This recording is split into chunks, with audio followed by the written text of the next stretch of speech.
Welcome, welcome. Uh, how is it going? How is it going? We are live today. We're gonna come broadcast live.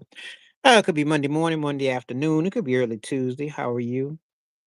We're gonna get into it today. See if I can get this thing going up live.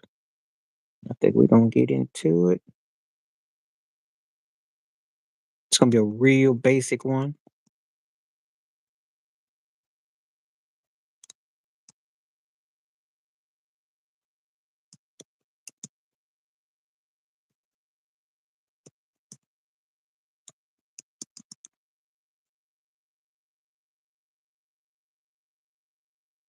It's a simple question that I've got today, so we're gonna see where people come down on it. Tyrese Halliburton had one of the best runs I've ever seen in the postseason. You know, um, I'm one of those kind of people. I do remember second place, of course, as being a Buffalo Bills fan. I heard no jokes, but I generally think that the Pacers played so great. I wish they could have won. I mean, really. I mean, I like as much as I like SGA. There was something about that Pacers team that you end up the underdog. That's what basketball needs more of. You need more of what you didn't see coming into view to win. So, um, I like to think that that's incredible series. Incredible. One of the best series I've seen in a long time. Must see series. I would love to see these two teams do it the next 2, 3 years, have a 2 out of 3. I really would. I think that it was great for basketball. I didn't like the side shows of people, coming on. To me, I didn't hear any LeBron James commentary. Look, when you lose, keep your butt out, let someone else take over. Just can't help yourself, you know. So I just thought that it was, great to see. And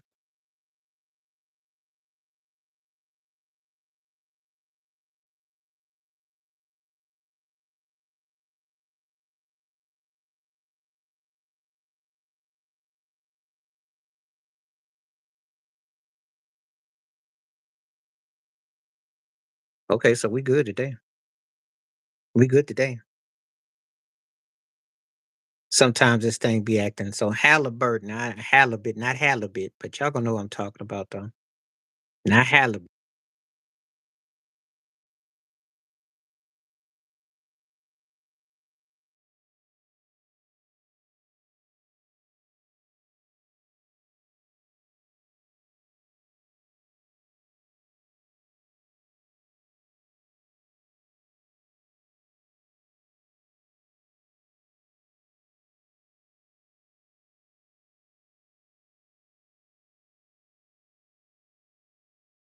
Halliburton. Oh yeah, do the Pacers win if he's still healthy? That's the question mark that I gotta ask for people. I got a feeling. Perfect timing, sure enough. How you doing? How you feeling? Thank you for coming through today. I just had to send some notices out, but feel free.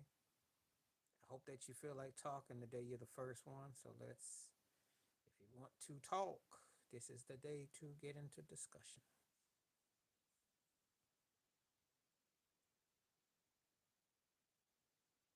Hope you had a good weekend. Hope everything is good. I just had to go out and take care of some business. It was warm where I'm at, but then it cooled off. It's been in between. But I don't mind because I got enough water. I got my water nice and cold, so I am good to go. I'm doing to quote Mary J. Blige, I'm doing just fine now. Got some stuff straight, so it's all good. Got some fruit, so I'm gonna be good to go. I just say drink plenty of water and stay away from greasy foods. It's a very touchy time.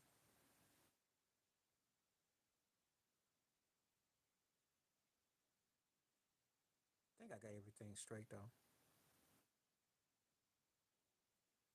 So feel free, let me know what's up. What's on your mind? What's on your mind?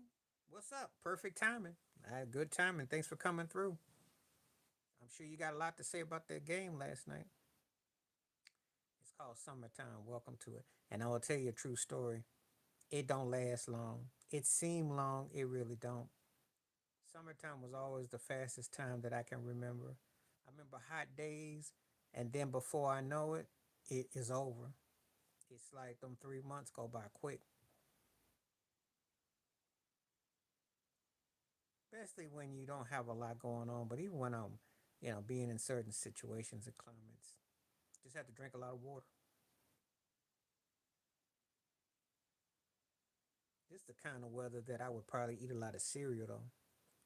Light food, light food, snack, basic stuff. Not a lot of junk though.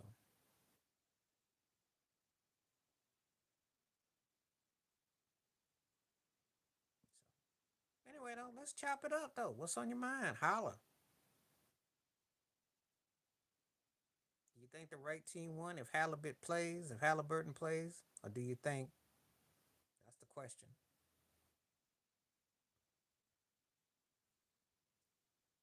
I should be on here for an hour.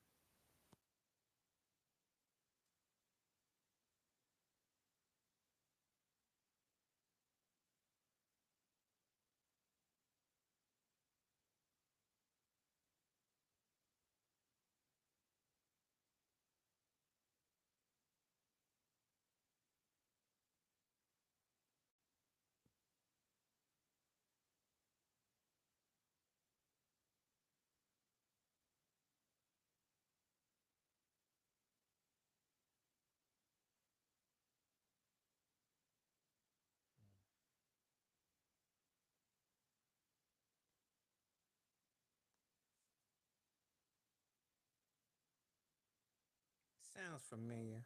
It's been a while. Sounds familiar.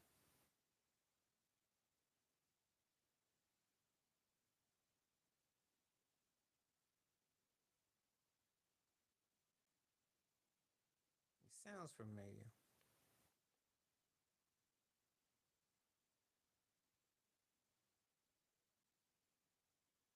Well, California in the '80s, there were so many stories. Yeah, that's it. I heard something about that. Oh yeah, he's in rare company.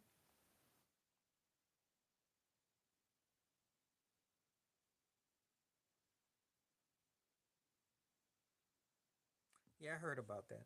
Yeah, I think SGA got a chance to make another run.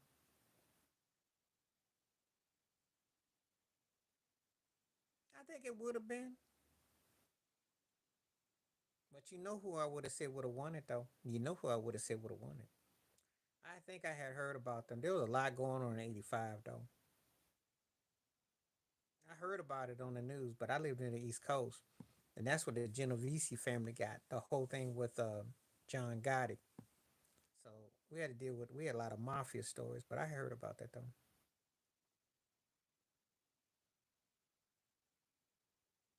I think Kareem was great, but I did something about Shaq then was like he was like a zombie. Mm,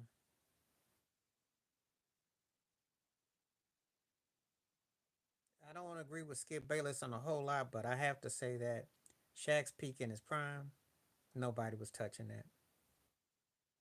He belonged with the cream of the crop, as far as I'm concerned.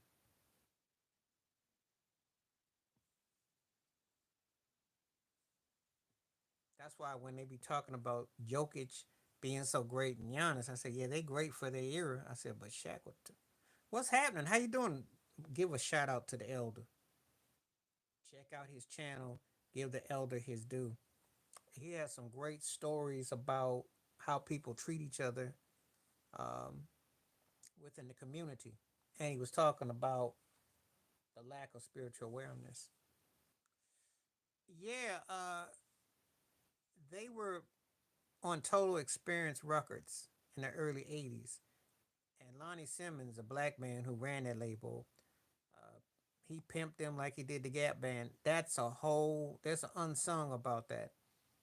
And when they hit, but when they didn't hit no more, he took them out the house, and they had bad deals. The kind of story, unfortunately, that you hear about. Unfortunately.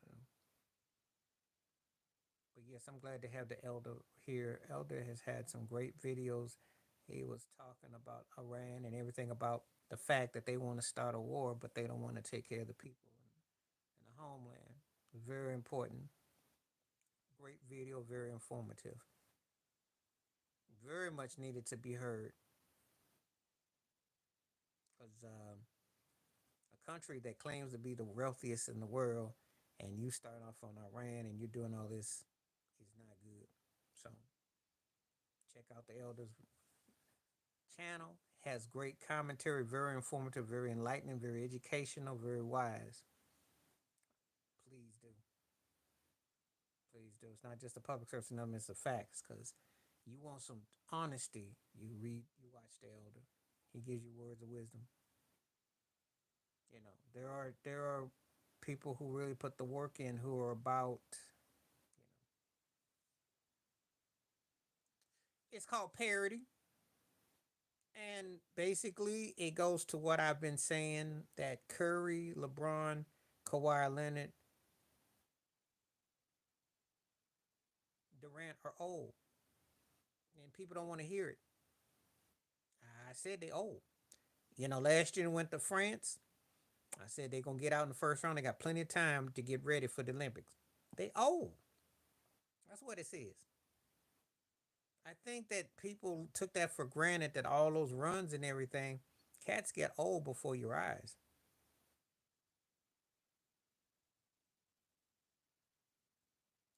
Yeah, Don't Stop the Music was sampled a whole lot. I mean, it was a cat used to roller skate to that jam. That was a Jerry Curl roller skating ring bop. I mean, that's one of them songs that it just, it brought out a good fun time. And those times were incredible.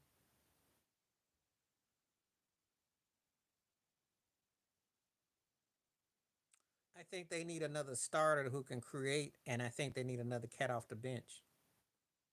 I completely disagree with Stephen A. Smith about Fred Van Fleet because if you had a Kawhi Leonard in that situation with those two, then I'd say, and he was healthy, I'd say, okay, they need another guy that can create, and they need a bench guy. That's what I think they're missing. Stephen A. Smith, I'm gonna tell you this. My take on that. That's a political move. He's running for office. That's where he come from. My thoughts and takes are this. You know about the young black man that got unalived by the black police. Memphis is real. I was blessed to go there. Got to go to the Laremont man where Dr. King, that whole, and what they do. Um, they do have problems like any other town does. I think John Morant's problem is that I saw that. I'm gonna talk about that in just a second. John Morant is because he's had issues with the NBA and his behavior. This team, I think, lacks some kind of maturity, and I think they peaked in 2022. They were one of the top tier teams a few years ago, and after 22, they kind of just. And now you see the Oklahoma City move up because actually Shea Chris Alexander was John Morant was him before. So I've been watching them kind of steadily. Yes, they win 50 plus games. They fired their coach. They haven't attracted the right pieces, and they got knocked out in the playoffs the last couple of years.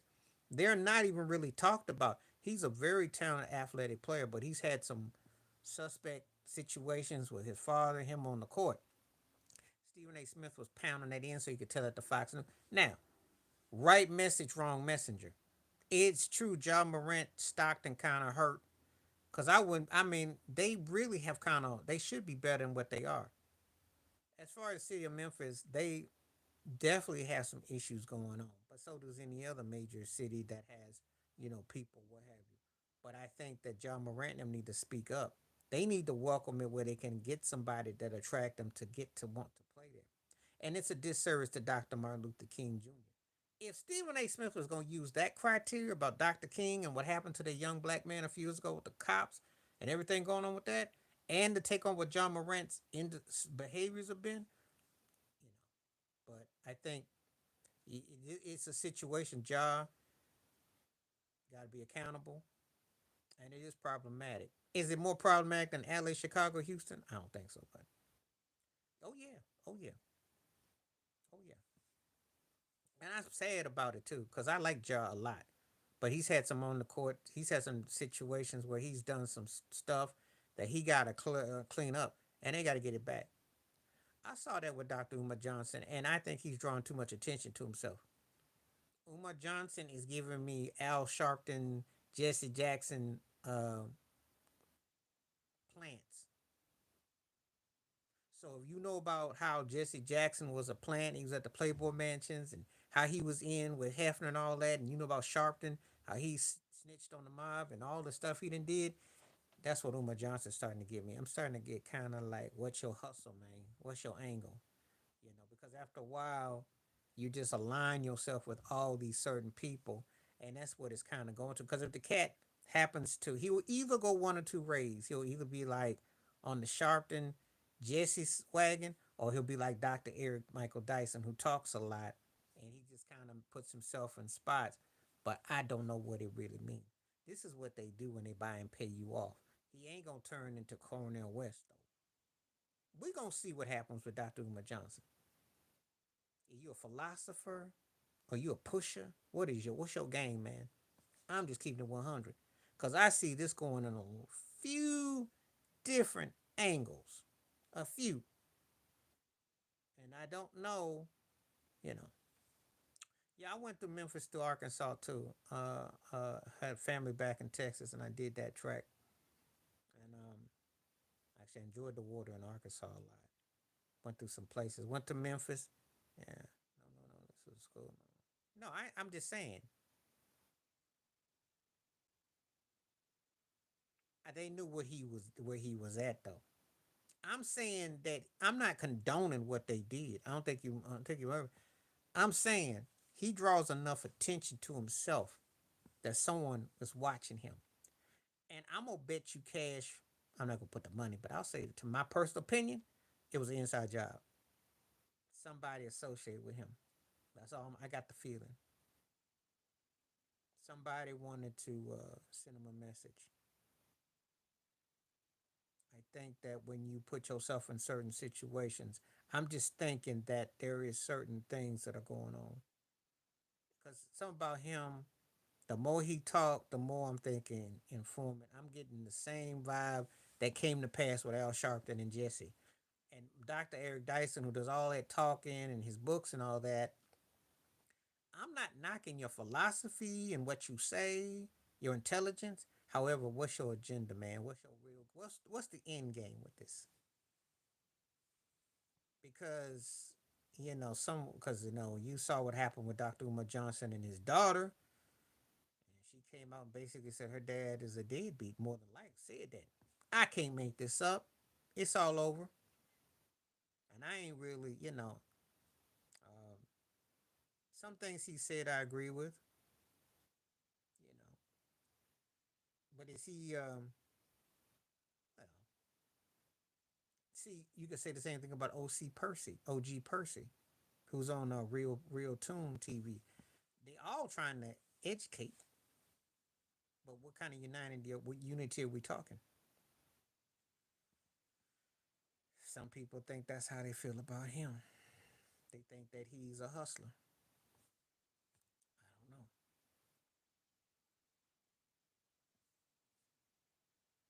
I don't know. I just go by what I be told. So,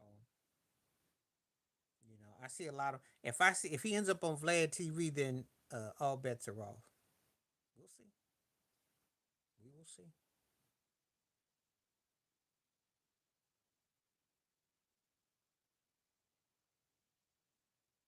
But that's all I'm gonna say about that though. There's more going on to that, and it will come out.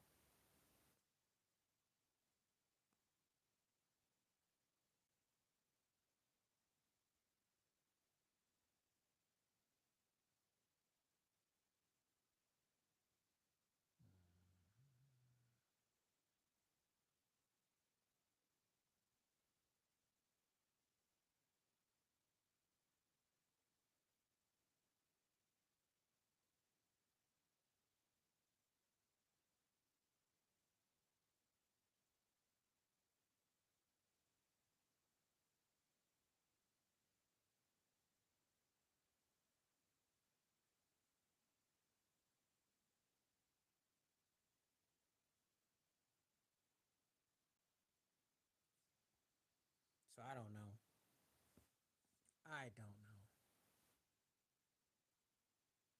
I'd have to like I said, there's always more going on where he's concerned. I like to think that in all honesty, I like to think that it was just something that there was something that was more that it wasn't, and then it. But I don't know. But I do know that he's divided, folks, and some people are gonna run with it. There's no cause and no jurisdiction for what happened. I just hope that he don't get linked to Oprah and Tyler Perry or somebody else that he's running. Though TD Jackson and about Dr. Umar Johnson. I'm just saying, you never know.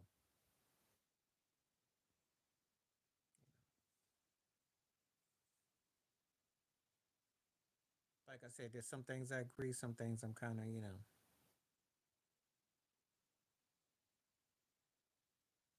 The end game is to make yourself a known factor and commodity. That's the end game. You educate people by leading by example. Mm. Like I said, because people do that, that's a message that they try to send to you. They don't like what you're doing. That's their code of doing it. That's what that's about.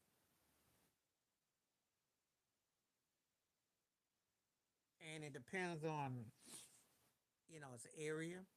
But again, he's got frenemies.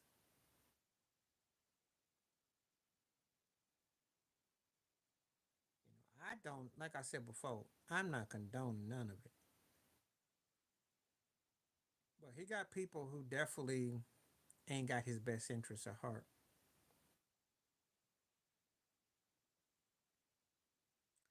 Yep. And when you get popular and you're in business, I'm gonna say it like this. I don't know how you look at him. Some people look at him as an entertainer. So he's got people who are thinking that he's getting too much attention and too much star in his shine. They don't like what he got to say, so they going about it the way they are, and that's the unfortunate reality. We've had people who that's how they look at it.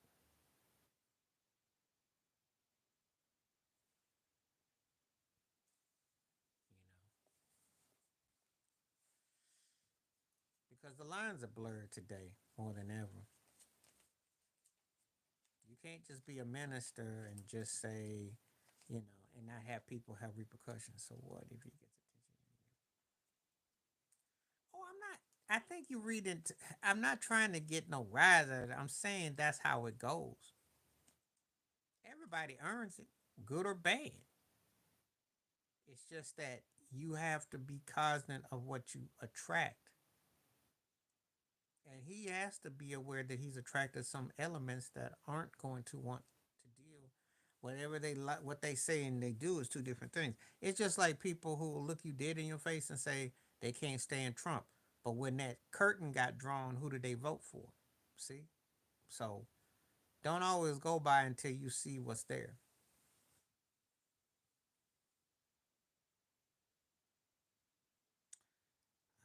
I'm reluctant about them dealing with the ESPN plantation, but I'd like to see them back.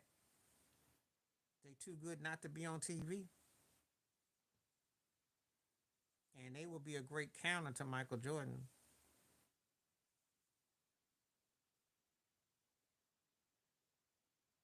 I know, it doesn't sound right to say this. I'm not one of those people that's excited about him being on TV. I mean, he deserves to have his place in the game, but I want to see guys like that have a voice who really have opinions and that they're entertaining too. I don't really find him to be. I just don't see it where he's concerned. And there are very few players that can transition who were great, who become good commentators that I want to see. Very few. Because for the record, I didn't get. I knew Larry Bird wasn't gonna be good with it. Magic wasn't good with it. No, because they don't usually turn out to be that entertaining and engaging. Like Isaiah Thomas, I'll give you an example. Back in the 90s, he was on NBC. He was in the studio and they asked him something. He said, "Don't get gangstered." And they looked at him and they got scared. Next thing you know, next week he was with a microphone doing sideline reporting. It took him a while before they put him back in. You gotta have a certain personality for TV and the balance. And I've never picked up the Jordan, kind of dry. I didn't really feel Kobe Bryant in that studio either. Dr. J neither. Magic sucked. Magic can talk a little bit, but it's I like Bill Russell's voice. Bill Walton was hilarious. Walt Clyde Frazier is very intriguing. It takes a certain, I don't know, certain people that when they do it, they have to hit you a certain way. I don't care for Steven Jackson or Matt Barnes. They just loud and talk loud and curse all the time. I don't. They. I think Chris Webber has a good TV voice. Oh yeah. Oh yeah. Oh yeah. There. He's. There's very few people in the NBA history that has his aura. Very few. Very few. And but that doesn't mean that you're gonna necessarily get up there and people won't look at you sideways. You know. Take Tom Brady for instance. It's mixed with him on TV. Terry Bradshaw got character, so he's able to sell his thing. Troy Aikman is really good. He's very, very good to great. And I like Tony Romo. I wouldn't want to see Cam Newton doing it. Warren Moon's got good articulate voice. It's hard for that like a sport like that. I can't think of a lot. Baseball too. Joe Morgan was great. Jordan's aura will always give him a situation. It's just that what will he say? I don't think he's here to you know, prove anything because I mean, bottom line is he know he played in a great era and he knows the players in his era were great. So he don't have to prove nothing, nobody. But they probably will get him to, you know.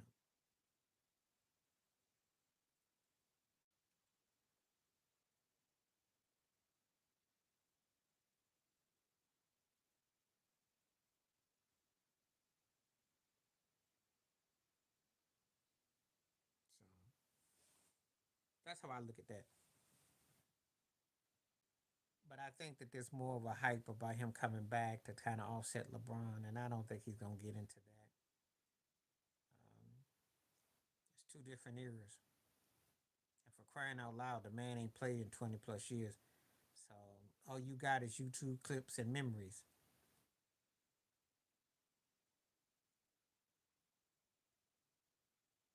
But people in the know will tell you differently.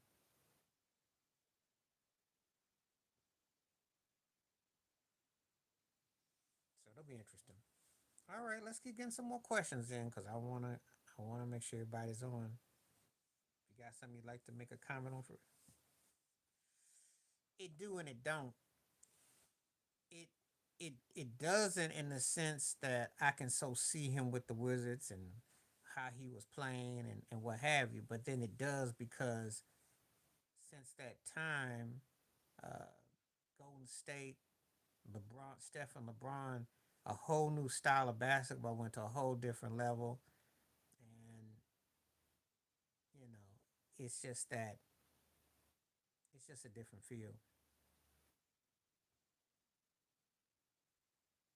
And it doesn't if I don't think about if I think about it from a pure perspective, it don't. But when I think about the technology and I think about how the game has changed since he retired, oh, it's like night and day.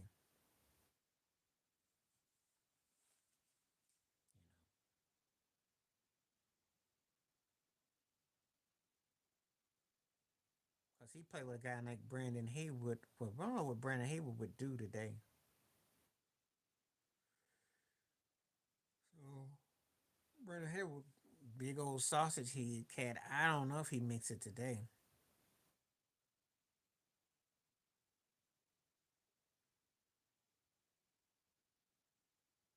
Hmm.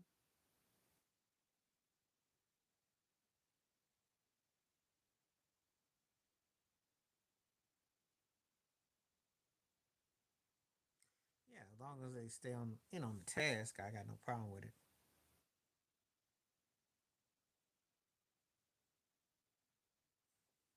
All right.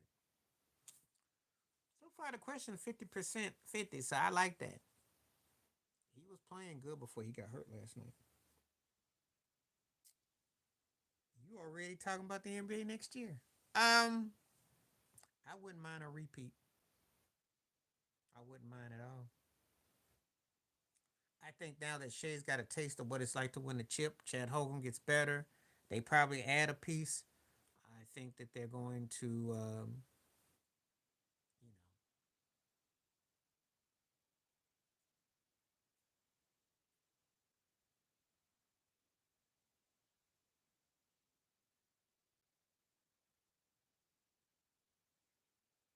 I think that both those teams got a chance to go back.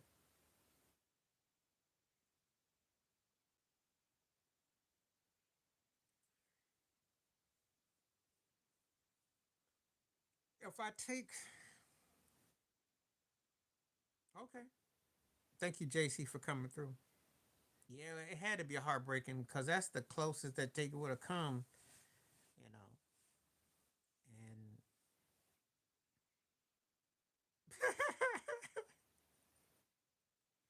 yeah, if Dr. J, Moses Malone, Bobby Jones, Andrew Tony come back from the grave. Charles Barkley come back from the grave, puts the plates down, can drop about a buck 50. Yeah, the Pacers had one of the best runs ever. But that was like out of a movie. It felt like a movie. That felt like the closest thing to a great college run. That felt like out of a movie. And Halliburton is one of those guys. I want to see him. I want to see them come back because Rick Carlisle really coached them up. That was a battle.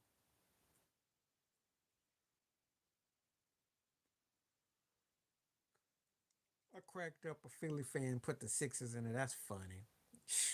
Yeah, if you plus you playing NBA 2K or something, that's the only way you gonna see it. And Iverson come back from the grave. You ain't gonna see no foul.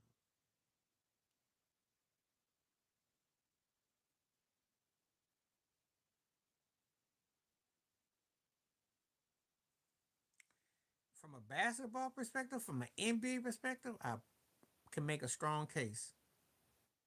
Because usually you don't see stuff like that. You see that in college. You don't see that in the NBA. The NBA is so scripted and so tailor made. You never see stuff like that. He won't be back till probably after the new year. Boston ain't gonna be tough. They too dumb. They dumb. They got no one to blame but themselves. You can't shoot yourself out of a game that you should have won. A series that you should have won.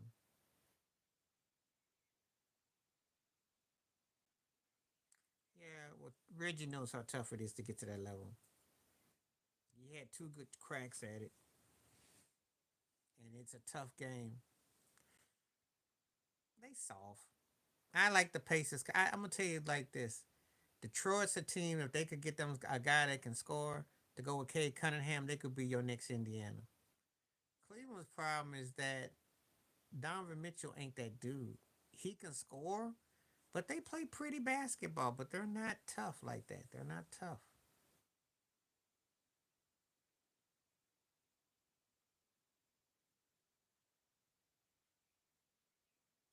I don't think so.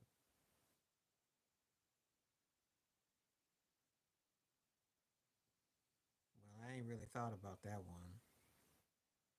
That's an interesting kind of twisted question. I guess by default, I'm gonna say Robin Williams is Doubtfire.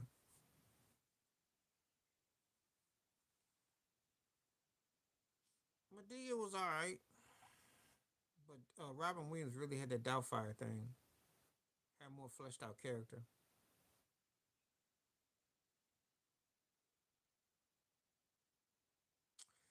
I think that T.J. McConnell. I'm gonna tell you something. So, from a racial perspective, that guy's gonna be a head coach. That's what he's setting him up for. You heard it here first. How far it was.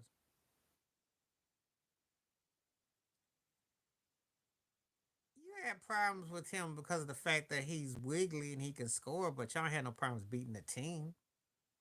They basically were a version of you. Mitchell is probably just a slight more. He's a more explosive at the guard spot because he's a 3 pointer. Yeah. Well, y'all don't have a pure scorer. That's the problem with y'all. The Pacers' problems and flaws is pretty obvious. Because if you have a guy like a Reggie Miller, Paul George, Danny Granger, any of those kind of guys to play sidekick with, you're gonna win even more than you did.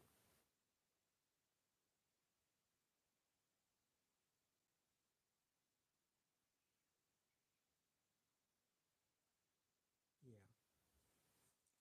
Turnovers and like I said before, this that because they're looking for quick picks and pops.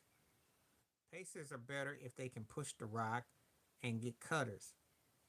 So again, but not having a pure guy on your team that is 100 proof scoring is what costs y'all a lot of the situations. Y'all just have to keep running tempo.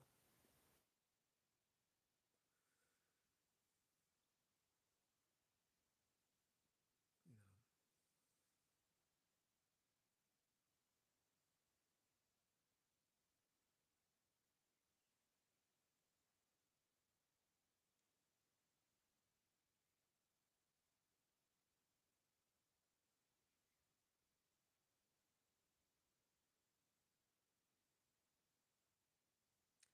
Yeah, but the only thing about with Pascal, he has to stay focused on.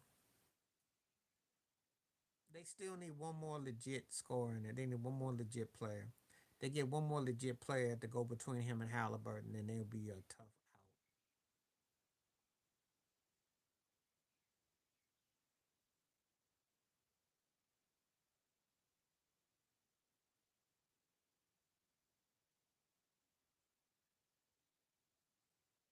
Pascal is nice, but like I said,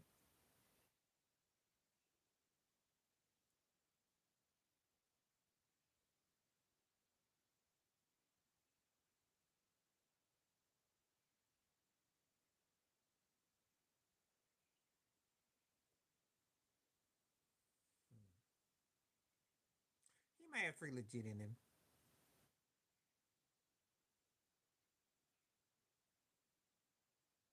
I don't know. I don't know.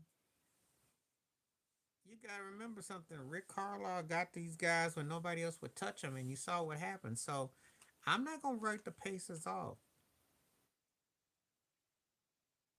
Well, Miles has always got to come better. I know they did, and neither one of them were going to win if they had played all the way. I think Hadley looked better than all the rest of them. Dame wasn't going to do nothing for Milwaukee, and Tatum was looking flat against the Knicks.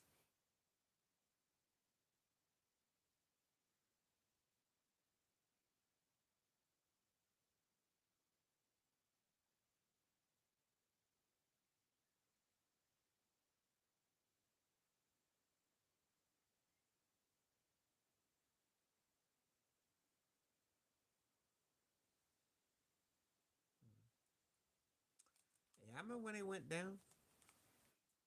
I remember when they went down. But Boston still had no reason to not win that series, though. I didn't think Dame was going to do nothing.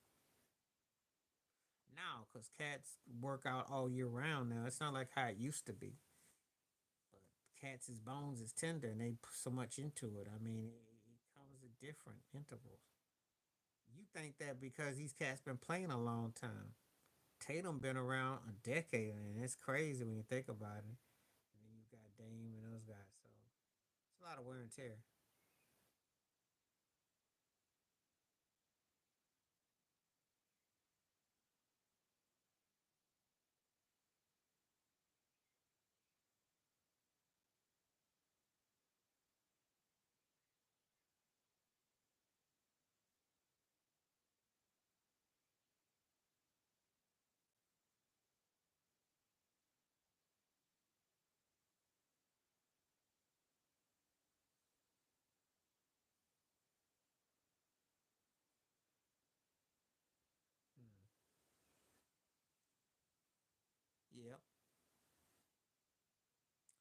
Yeah, he was trying to do too much, but that's what you gotta do. You try to suck it up and see if you can make it. That's the price you pay. Sometimes it works, sometimes it don't.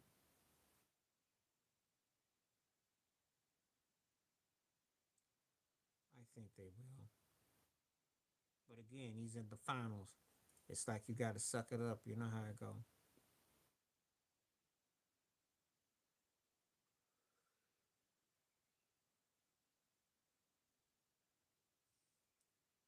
He probably should have probably missed game 6, but he had to play. Yeah, it happens. It's unfortunate. It's unfortunate. We'll never know.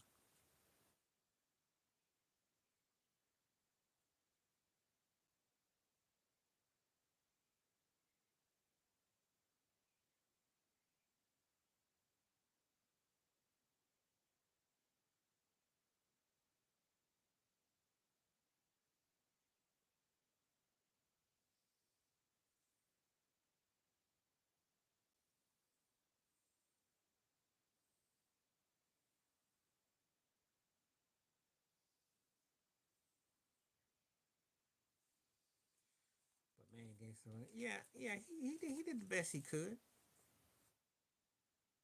I told you Halliburton's a winner in my book. My favorite team is the Miami Heat, and we don't look too good right now. But I'm not mad at Pat Riley though for trying to lowball to getting Durant. I'm not mad at him at all. If Durant was about 5 or 6 years younger and we had another piece, then I'd say yeah. But right now that wouldn't do us no good. Yeah, it was a special time. Special time.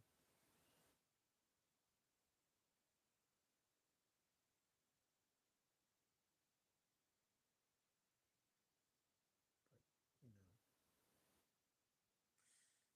there's a lot going on because there's all these another allegations came out about someone 50 Cent. So you got to read up on it. Somebody basically trying to knock him off the road. That's what's up. Whenever these cats are facing these kind of situations, that's because somebody's trying to get in their pockets and they trying to shut them down, shut them up. That's what they do.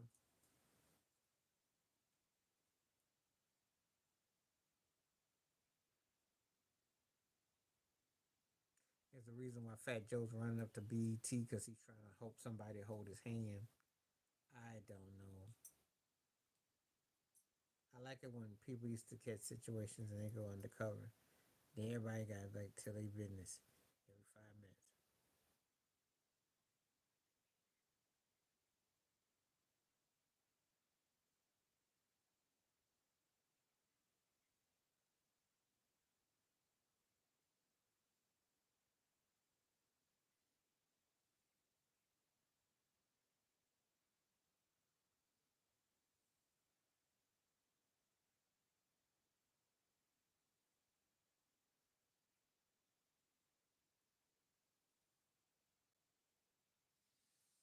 Okay.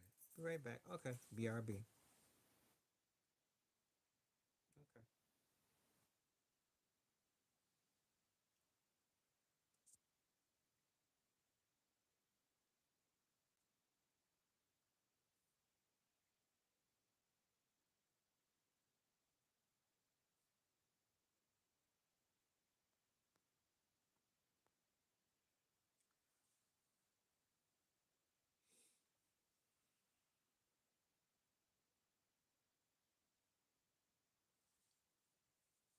You make that case. You can make that case. You can make that case. You can make that case. You know. I think those two. I think the Spurs in 2014. But I'd probably say the Warriors. Yeah, I'd probably say that. But it was two different ways of looking at it, and that's why it's not fair to compare. The one that beat the Spurs was more impressive.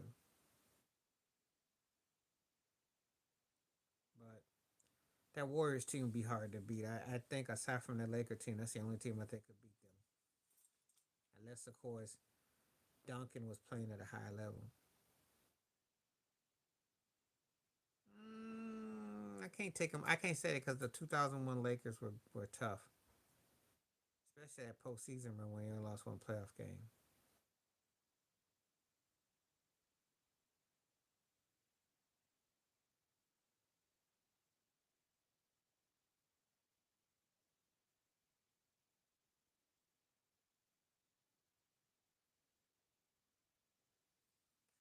I'd say, being honest, the '96 Bulls. Because you got to remember something. If you got to watch those guys play, they could defend the perimeter.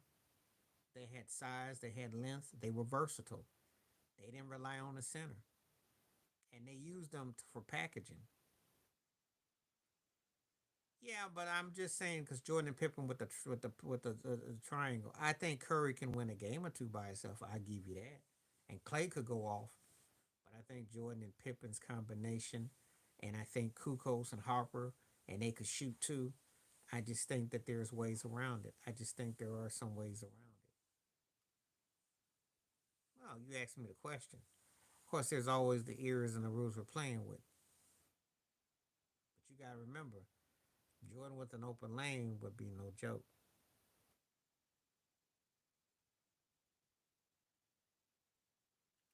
It is hard to say.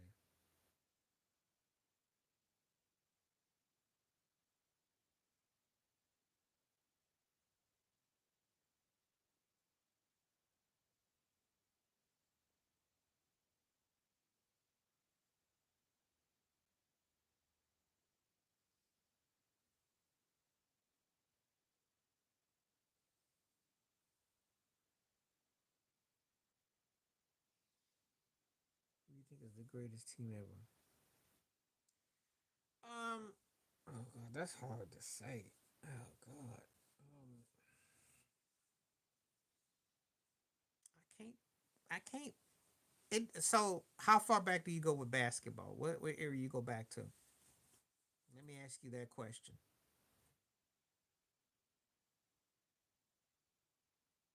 Harper ain't gonna stop Curry, but Harper is dangerous with his length. Okay, I love the '83 Sixers a lot. Rodman is too much of a problem for Dre. He his behind up. And I just think that again, the Bulls were unique in that they won with a small ball, but they had size lineup. They would be tailor made for today. You know, because Paxson on them cats coming off.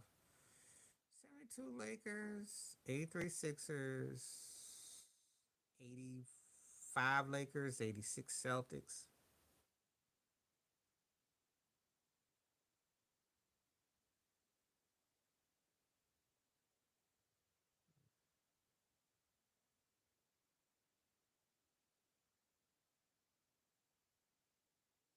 Okay, 97. Okay. I think that Chicago gets it. They might be. Well, that's fine.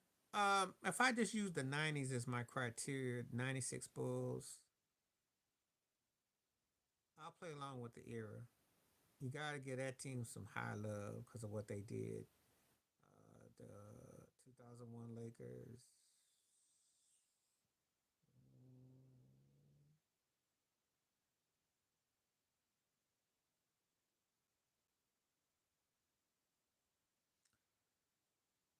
Yes, so then I put.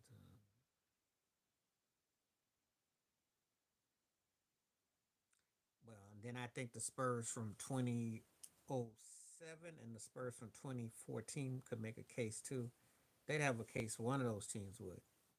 One of those San Antonio Spurs teams might have a case for one.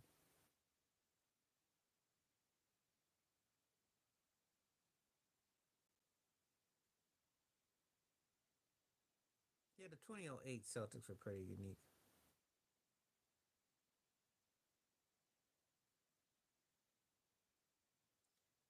I generally agree. In the last 25 years, 30 years, the last 30.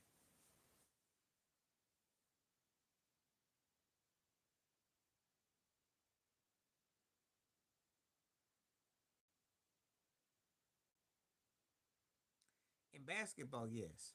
Because to me, they were like the New England Patriots of basketball. He just wore you down. And he could beat you at your own game. It's just uncanny what Duncan could do. It's underappreciated because they don't play in a major market. And people are funny. People talk about how much they like keeping it real. But if I throw LA, I don't just say that. I think he's one of the greatest players ever, period. Period.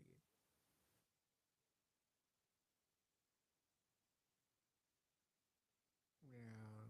But some people be picky about that. That's just nitpicking. Six finals in a 20-year window and you win five or you play all your career. I'm not,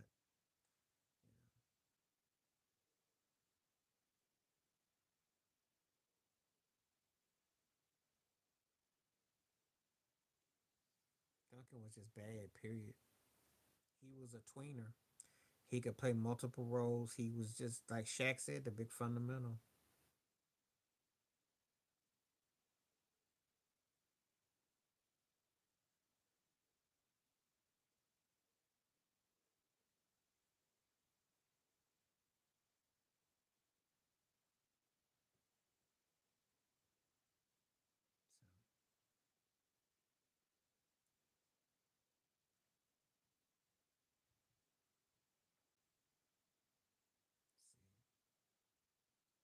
see. Some people be picky about that. I don't hold it against them. The fact is, they still got five. So what you want? Six finals, 5-1. What you want? I mean, I can say this: he got more out of what his run than LeBron did. Yeah, I see it. And LeBron and Tim Duncan's a better player than LeBron too. Yeah, I see it. So there, I see it. Because Tim Duncan utilized all his components. So I saw that mess.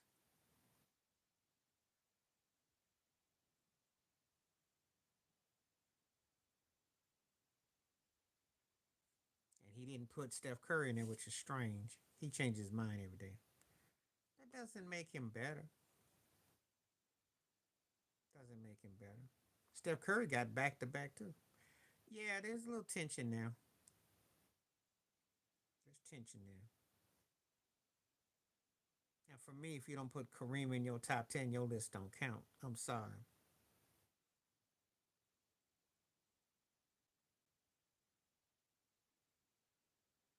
I'm gonna say this, and it's gonna be surprising because everybody knows I give hot takes on here when I talk. I think Curry's the best point guard, but I think Magic is the best player of the two, and it ain't close. And I like Steph a whole lot. I like what he does. He's fun, and I give him the position of point guard. But if I was talking about the better players, Magic in a blowout, because Magic is the only guy I seen who could beat you. Hello, how you doing? Magic's the only guy who could beat you with scoring two or less points, assists, rebounds, steals. He just created too much havoc. Steph ain't gonna be no threat if he don't score 20 plus points. That's the difference. That's the difference between being a guy of position and being a guy that's a better player. You can't go wrong with that either. You can't go wrong with that. He's the most underappreciated. He was. I'll say something that's controversial because ain't nobody hardly be watching, but if they do, he was more complete than Jordan. I'm doing all right. How you doing? Good to see you. He could go left hand, right hand like Scotty. His offensive game had no limits. Now you can nitpick about his defense, but his offense was everything. Everything. I'm doing good. Thank you for coming through. And I ain't forgot to. I'm gonna check it out with your site. That's what I'm saying. Hooray, left hand. Okay. Yeah, I think that because I think it's because he too black. He spoke out and he was pushing for agency for NBA players, and the powers that be don't want him getting his due. That's what's up.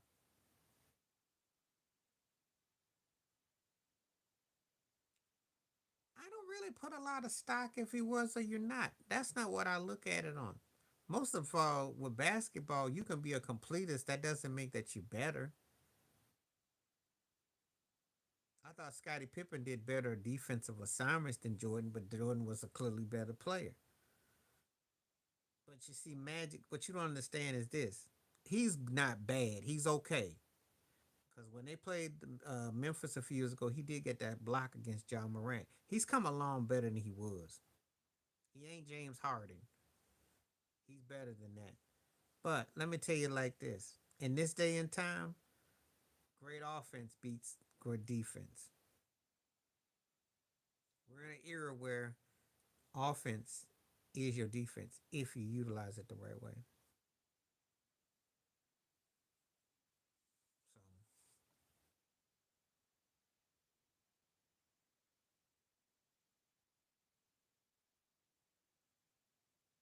So it's not the way it was back in the day.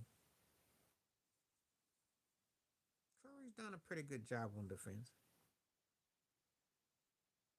I know, because Clay was underappreciated. Clay was like his Scottie Pippen. But you see, this is why, again, you can use that logic, but Curry kept more pressure on you because he could beat you with any place on the floor. And when you get worn out by him, what you got to do?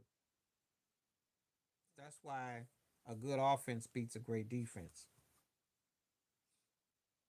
when he had it going on. That's why they were able to go to six finals and win be 4-2. So, how many defensive teams have you can put up there that have matched that? Think about it. Giannis is a better defensive player than Curry will ever dream of being, but he ain't gonna see five more finals in his career, barring some strange miracle. So that goes out the window.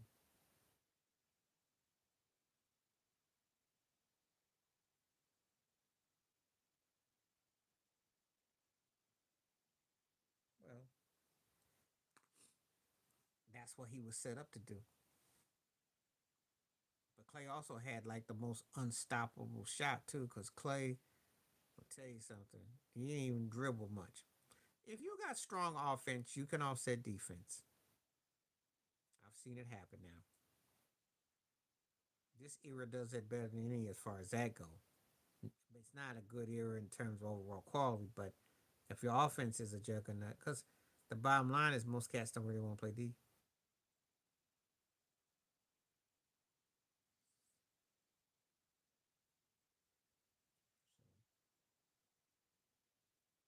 He sure didn't. I still remember that game when he scored them 37. I was like, I was waiting for the ball to hit the ground. He catch it, boom. And he was the when and I'm gonna say this. Let's just show you how much the game has changed in 10 years. Because now you had Damian score 70 and Joel Embiid. When it was still legal, after Kobe had scored 81 and Wilt had 100, Clay was the next dude that I thought had a chance to come between them on any given night. Because he was that good to me. And I'm going to say this in Clay's defense, too. It was. When he was Clay, as great as Steph is, they would spank you. If Clay went off, they were gonna thrash you by like 25. That's how impactful he could be.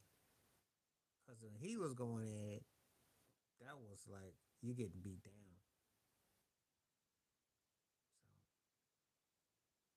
So I had a lot of respect for Clay.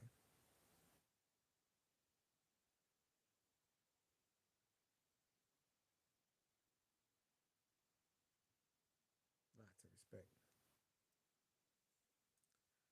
I just don't like to see him with that Dallas Maverick jersey on. That's not a good look.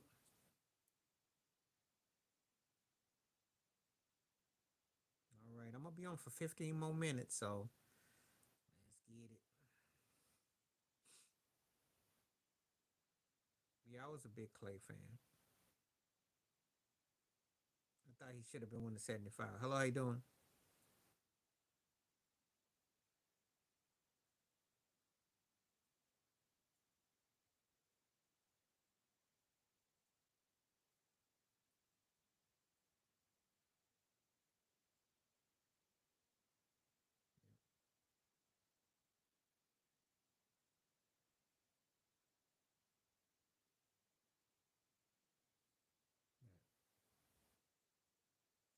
Yeah, we're talking about whatever. talking about anything you want to talk about. We can talk about basketball. We can talk about that war about to go down. We can talk about music. We can talk about movies. It made no difference to me. I just we had a regular discussion. So something that's accessible. But the finals just ended, so it got on. But we can talk about whatever. There's no limits on this channel within reason, as long as people don't be disrespectful. My favorite basketball player, and if you're talking about today or all time, my favorite player to watch today is Steph Curry. But if I'm watching the guy that's playing right now, I like Shea a lot. I like what Shea's about. SGA is probably my favorite. All time favorite player?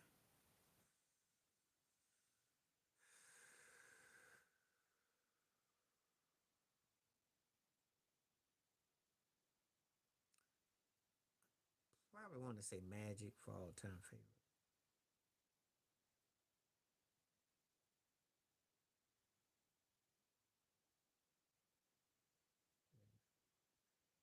There's a few guys, and Isaiah Thomas was one of mine too. Shaq was one of them. Kareem, because of that skyhook. Moses Malone, Dr. J. So there's a few. Dominique Wilkins, Clyde Drexler. Do you remember me? Tell me how I remember you, baby.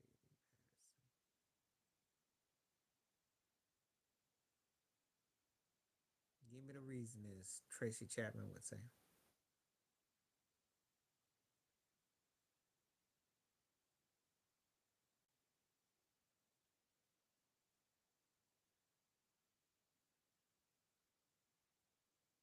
Now tell me how to remember you. Yeah, yeah, it's been a while. That's why. Yeah, and gotta remember something. I had other people come through, so don't take it the wrong way. I've had other people come through. I still got to go to Wales too. Got to check on the ancestry.com because I got some. I need to get there to check that out. It's been a minute.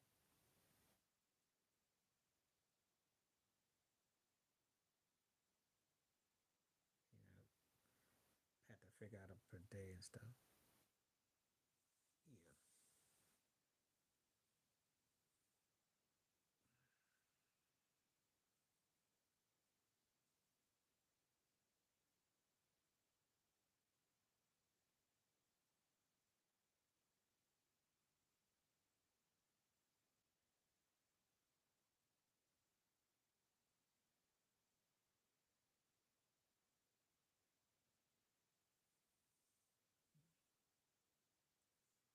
Thank you very much. Appreciate you. I appreciate your words, and it definitely motivates me. So if you come through, we can definitely chop it up. I appreciate that. Always good to have the feedback.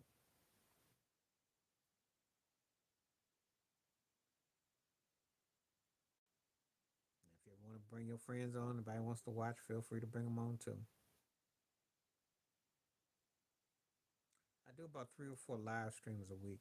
It all depends on how things are going. So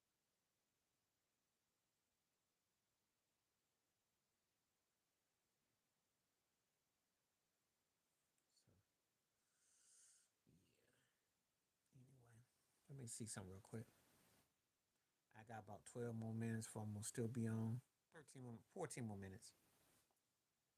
I figure I'd do a hour chunk plus. So I might be on tomorrow. I will probably be on Wednesday. So yeah, tentatively tomorrow.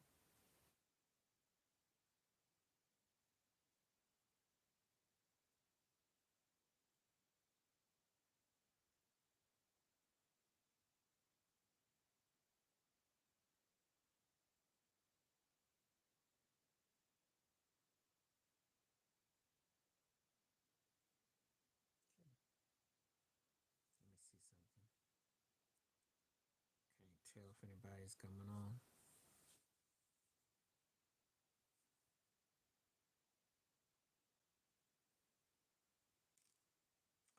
67% think that if Halibut had a play, that it kept on finishing. That's pretty good.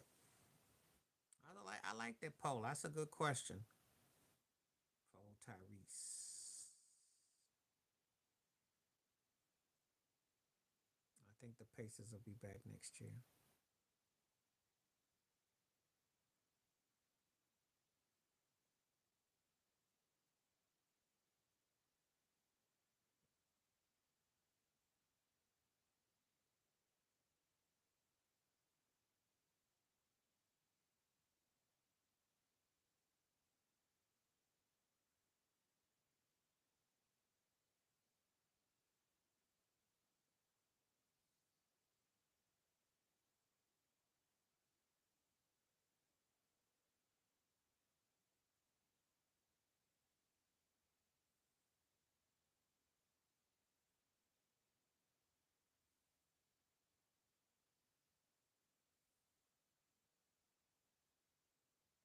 Hmm.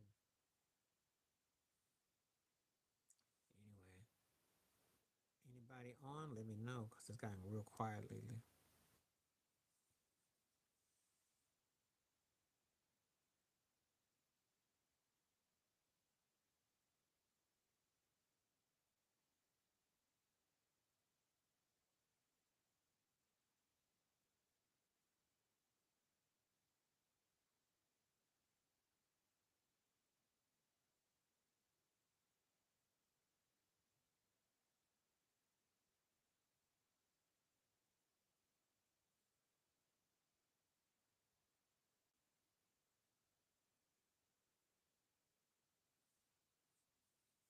Stronger legacy. That's stronger legacy. I think Kobe does. I think he has a stronger legacy. I think LeBron James is cheaping himself by keep on playing, and I think all that stat padding is gonna work against him. Most of the players pick Kobe. If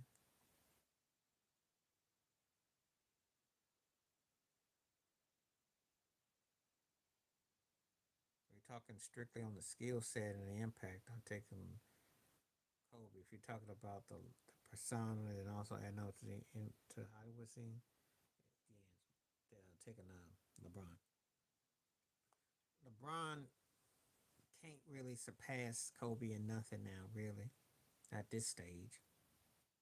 And you had a chance in terms of just like when you say legacy, but Kobe, he exemplified LA. LeBron's trying to go to LA.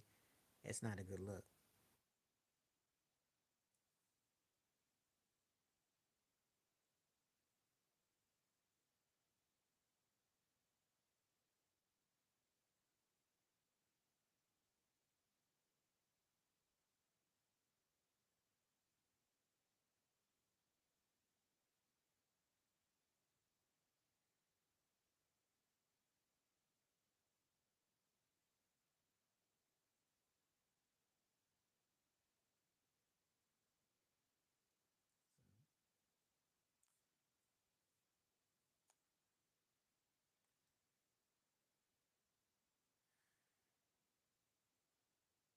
What was more athletic? Skill set. Um, that's a tougher question than you think because it's not just about the rings, but it doesn't hurt the argument. To dominate on anything is tough.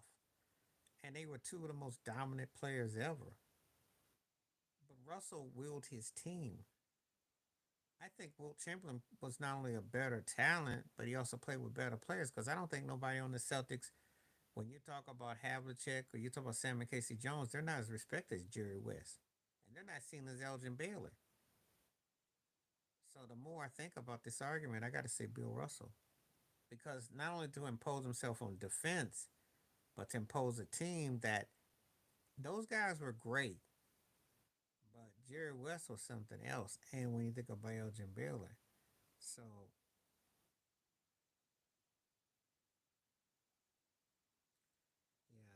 it's a bit. It's because the question I have to think about it, and believe me, you had to be a pretty special talent to defend yourself against Wilt. And he didn't stop him, but he made life tough for him. He imposed his will. I don't know if there's any other player who could have done what Bill Russell did against Wilt Chamberlain and made his teammates better. For me, Bill Russell's the ultimate champion, the ultimate.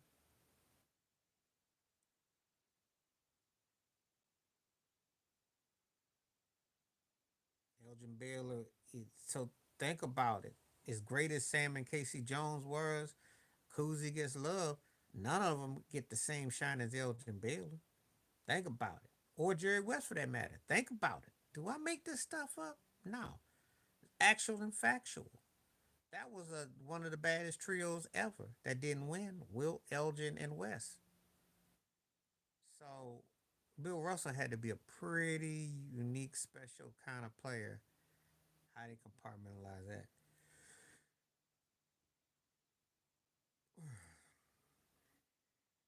That's a facts. So when you tell you ask someone ask me a question like that, that's the best way I can answer it.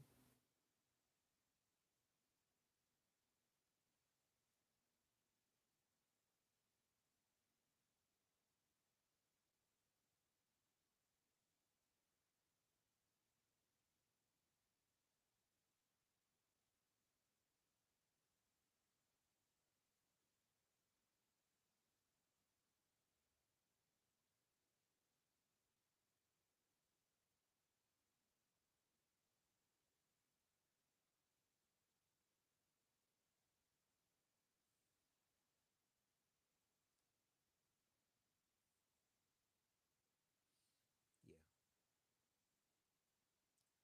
Yeah, I mean, I look at what they had. I mean, if you know that Lakers team was considered one of the greatest teams.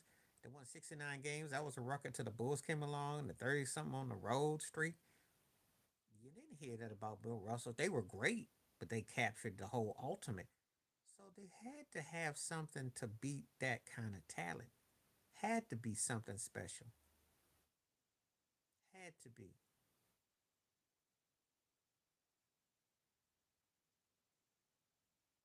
And you know, when you talk about, I got videos. If you watch my videos, I got a video.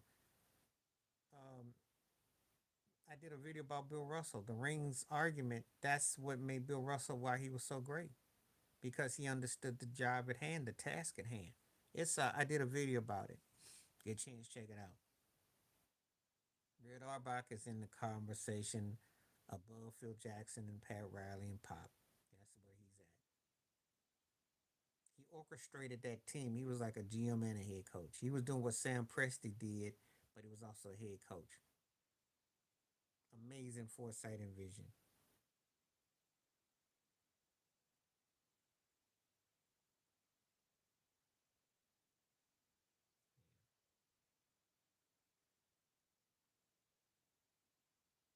Yeah, he was.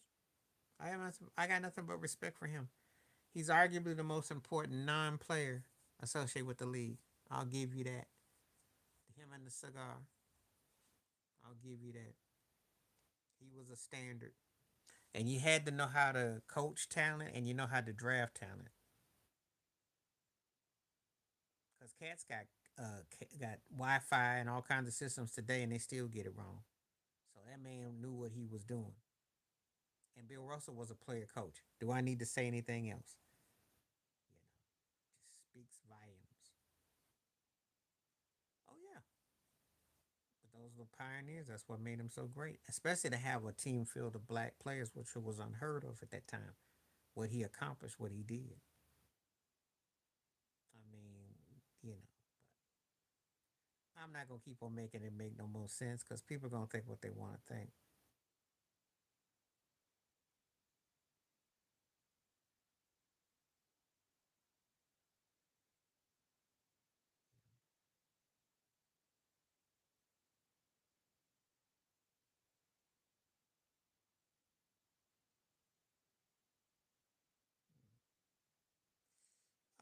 He ranks anywhere from 1 to 6. Depends on my mood.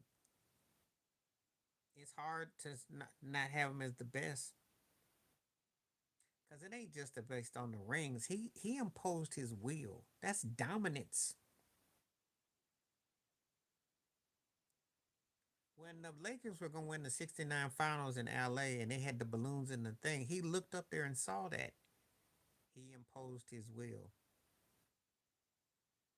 Now I'll make this comparison and it may not be fair, but it's kind of like Floyd Money Mayweather. Defense wins championships.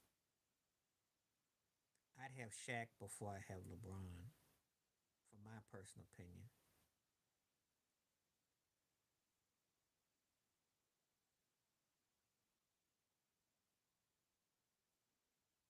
And Tim Duncan got to be in there somewhere.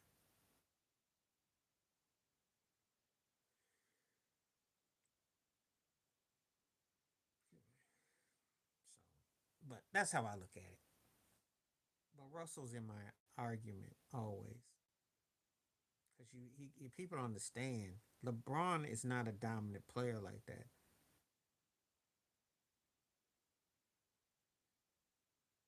Magic had dominance. Bird had dominance. Jordan had dominance. Shaq had dominance.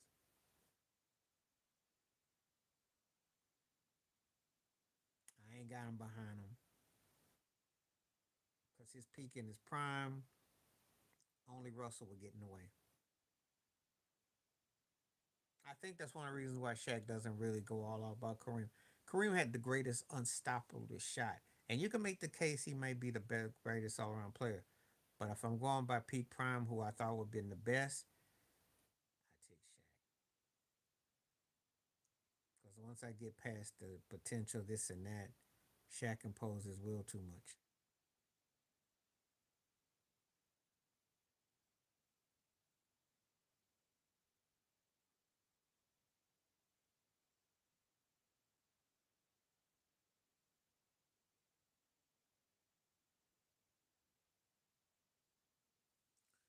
But again, it all depends on how you're looking at it, though.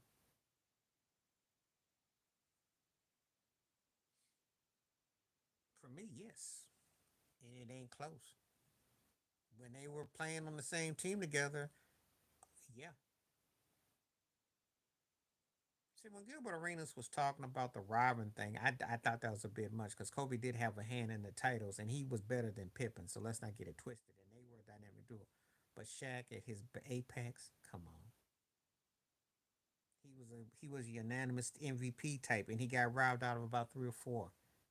Kobe probably got robbed about two more, but Shaq should have had about five or six league MVPs easily, especially when they were together. He was the better of the two players. And from 96 to about '04 was Shaq's world.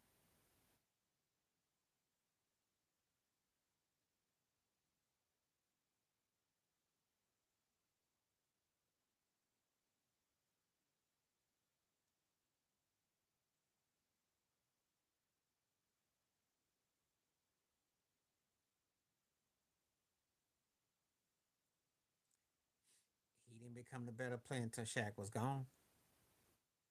Now, where you want me to go up with this? I already said from 96 through when Shaq got there in LA, he was the best player all the way through. Shaq was still top five MVP considerations. Shaq had the best finals of the two in '04. He's already one of the greatest ever. I don't know what that means. The guy went to six finals, four chips, and six finals appearances in a 10-year window. Whose career is like that you know in recent memory? Oh, Warren Wardell, Steph Curry. Uh, who won? Who was the last guy to three-peat? So when people do taking shots at Shaq, they act like they forget that who's three-peated in recent memory. Shaq was the one who did it after Jordan. If you look in final stats history, a career point average, etc., he comes up in a lot of statistical categories to this day. I got to hear people come up about Jokic, and I got to hear about Giannis, but they ain't matched him.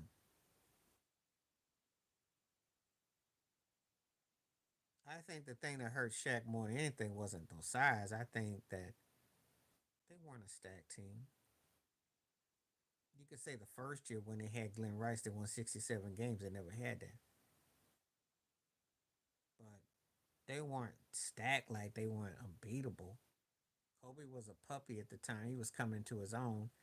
Uh, they had Ron Harper. They had some pieces, but they were beatable. He just played at a high level. But I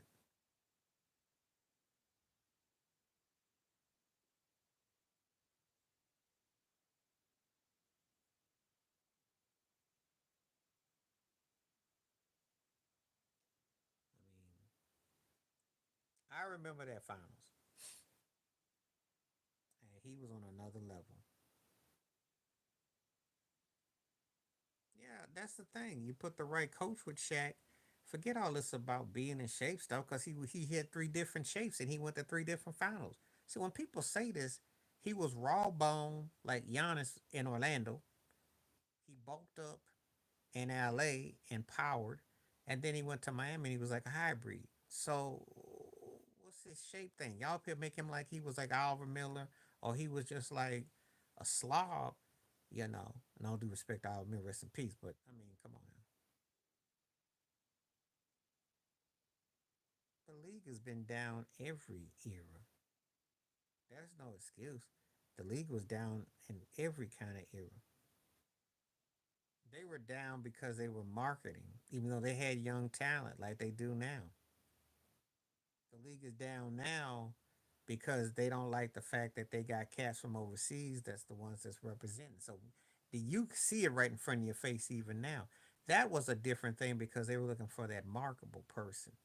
And Shaq wasn't going to fit what they wanted. They were hoping Vince Carter and Kobe and then T Mac emerged. But you know, Shaq was the better player at that time. Duncan came along. I'm just saying. But remember, things ain't always based on what's the actuality. It's based on can you sell. And Shaq was the first big that was a marketable crossover sensation. Then you got Dwight Howard came up after. Just saying.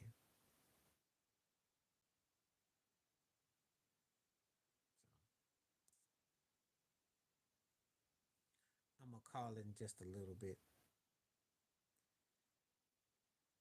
Well, it was a power forwards game if we're gonna go there. Because remember, uh,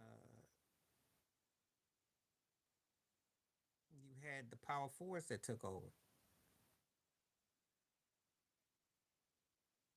Karl Malone just missed out on cashing in all the way in because Garnett Dirk, that was like an extension. But She Wallace played his role, but he didn't push the envelope.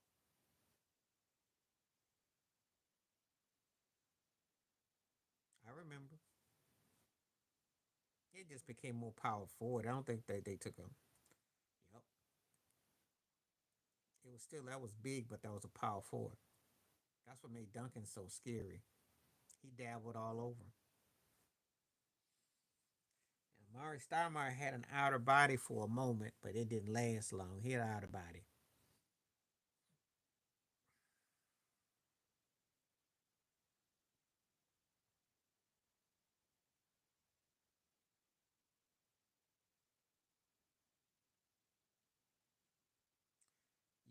Yeah, yeah, quite the time back then.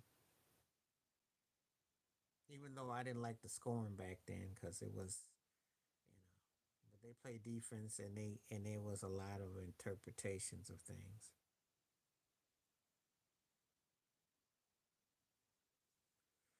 But you had a lot of great talent. Excuse me. And those guys that you mentioned, because Dave Robinson was underrated. What a wire! And Ewing just couldn't finish. Hakeem and Shaq. So you had a lot of this. And don't forget you had Alonzo Mourning, who was that guy who was trying to prove that he belonged in that conversation. You had a young Dikembe. I think Hakeem's problem is that the team wasn't respected. Part of it because of them winning without Jordan there, and part of it because he wasn't dominant. He was athletic all get out. You can put Akeem's moves, but do you really think of his game like that? I think that's one of the problems. Yeah, when Matumbo beat the Nugget, when they beat the Sonics, that was a big freaking deal. People forget about Sean Kemp from Sean Kemp till you get to Blake Griffin. So you had a lot of athleticism, a lot of different cats. You also had a guy in Denver named Madu Raul, who was pre Steph Curry to some. So you've had a lot of different characters. That was one of the last of the character eras. Mookie Blaylock at guard for Atlanta. There are some guys. Larry Johnson had a moment.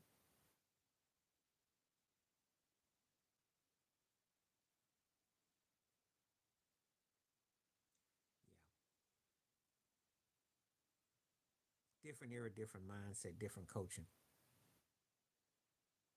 But they had parity back then too, because the Bulls, except for when they played Utah, there were different teams coming out the West. You had, when Detroit beat Portland, then Chicago beat the Lakers, and then Chicago beat Portland, then Chicago beat Phoenix, then Houston beat New York, and then Houston beat Orlando. So you had parity in the NBA. Not like it is. It's a different kind of parity. Everybody won differently though.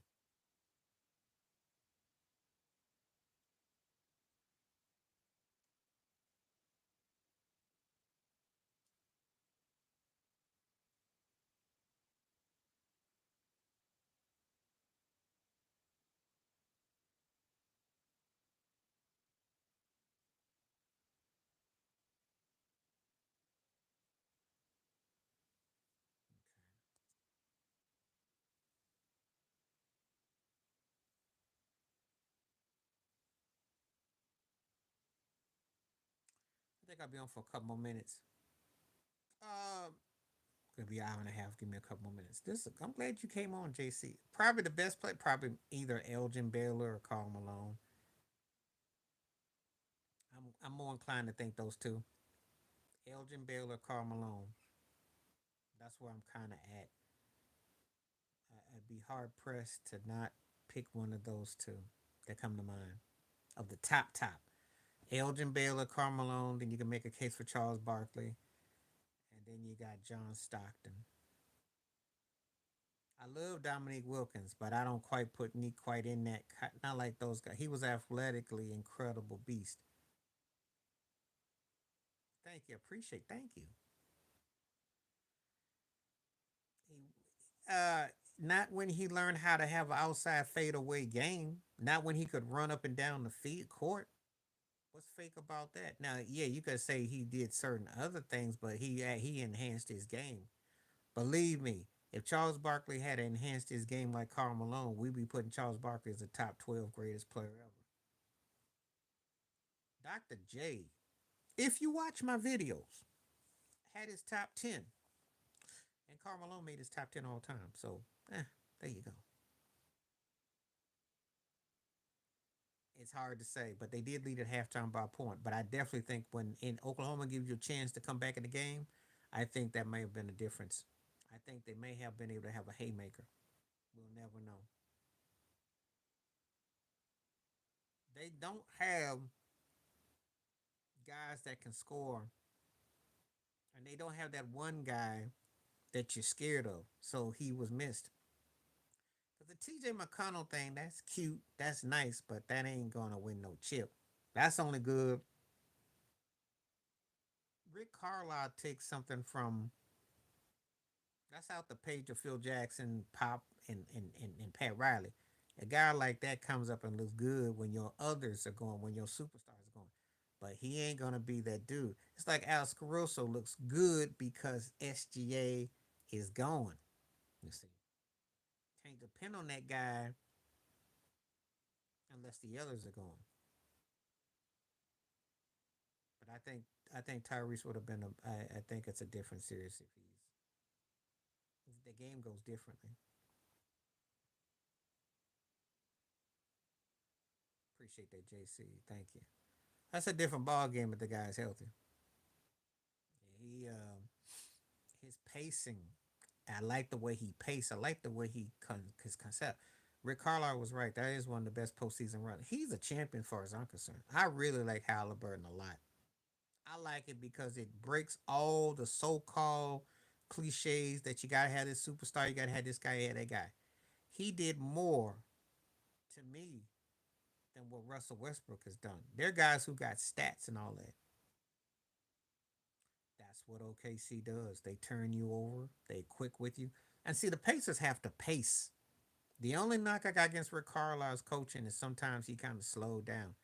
They'll lure you to sleep and then they'll snatch you and then they'll hit a couple of big shots. Indiana did not have anything to not offset Chad Holmgren. They should have been using him. And that's why Chad Holmgren is the guy to watch out for next 2 3 years. Because don't let them go and win another ring or two. Chad Holmgren will get better. He was fresh and green this time. He ain't gonna be that green in a couple of years. I'm telling you right now. If Chad is what I think he is, they come back in a couple of years. If you think Shea is scary, watch out for Chad Hogan. Because then the sky's the limit. The kid bulks up a little bit, it's going to be scary. Because Miles is too inconsistent. And he don't really, he be looking like AD with the headband and some of his outside shots and moves, but he don't play consistent. He's a disappointment for us, me. They could get a lot more out of Miles Turner. And they don't. They.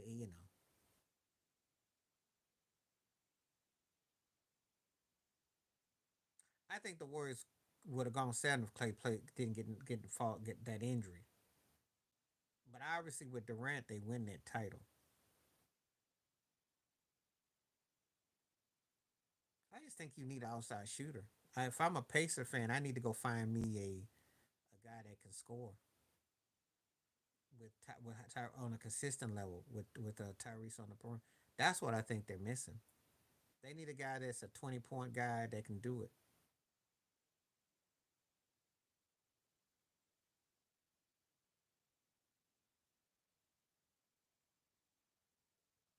Because if I was the Pacers, that man that's dying in Sacramento named Sabonis,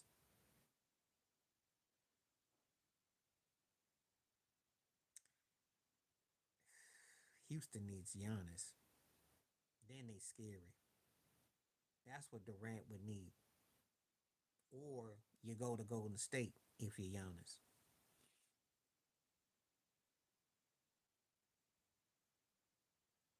That's the problem. The only problem with the Pacers is that 7 8 man who can go 10 15 until you go against somebody that can get a buckets and beat you. That's where you go up against a mountain that you can't climb. Because most time they're gonna be problematic. Now Pacers with Giannis wouldn't work. He ain't good enough. He can't shoot outside enough. And if you put a wall on him and you force him to the free throw line, what's happening? How you doing? You force him to the free throw line, then what he gonna do?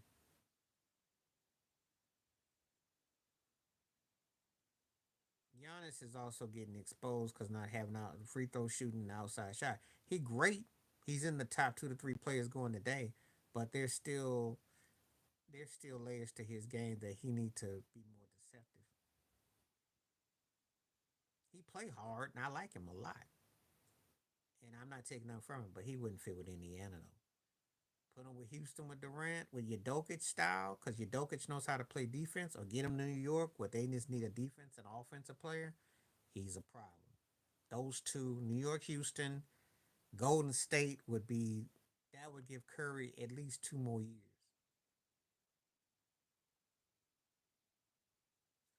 I think the Thunder probably win. If this was about 5 or 6 years ago, but I don't see it. He can't stay healthy no more. He's a defensive liability. And I just think that they're gonna go against somebody that's gonna exploit that. He's an older cat. I just don't see it happening.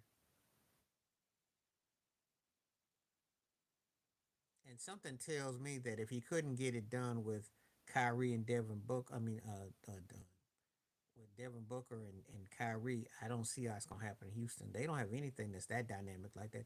They were in second place, yes, but nobody was afraid of them. And yes, they could have used the score, but at the same time, I don't know if Durant is the answer. I think it's a nice safe pick. That's it.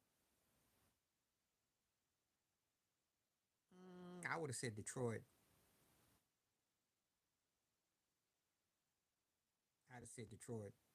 If he didn't want to go back to Golden State, I'd have said Detroit. New York needs Giannis. That's what they need. They need a freight train with a big name because they're going to still run into the same problems if they don't get, utilize what they got. He can be surrounded by young talent, but he needs an it player. How has his game thrived with an it player? Who does Houston have that's it like that? Who's Houston got that is Steph Curry like? That's Kyrie like? Tried it with Devin Booker. And I'm going to tell you something. Again, he had free reign in Phoenix. It just wasn't working because nobody played defense and they got exposed. Yeah, he'll have some moments in Houston, but I don't see no championship. They're not, though. I like Udoka a lot, but they need another couple pieces. I don't blame them. Jalen Green got whipped by that baby mama. That's what messed him up. His game went down. He ain't wasn't the same when she put some voodoo on him. If he scores at least 12 points any of those games against Golden State, aside from the two that he scored double figures, they win that series in six. He couldn't even crack 12. So Jalen's gonna get shipped again because he already's got the Ben Simmons mindset, and that's not good. You already look, no. Pat Riley wasn't dumb. I told you, Durant's old, and he can't carry a team, and you can't put him in a vulnerable spot where he ain't, where. I'm glad Miami didn't make that move because Bam and Tyler Hero, that wouldn't have worked. But if the Heat still had Jimmy Butler and they had KD, that would have worked. You got to put yin and yang with him.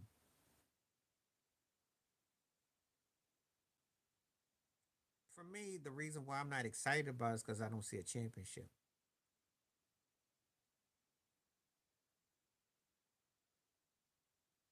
That Jabari is hard to say. I like Sagan. Sagan is nice. Him and Chad Holgram kind of put him in the frame of mind.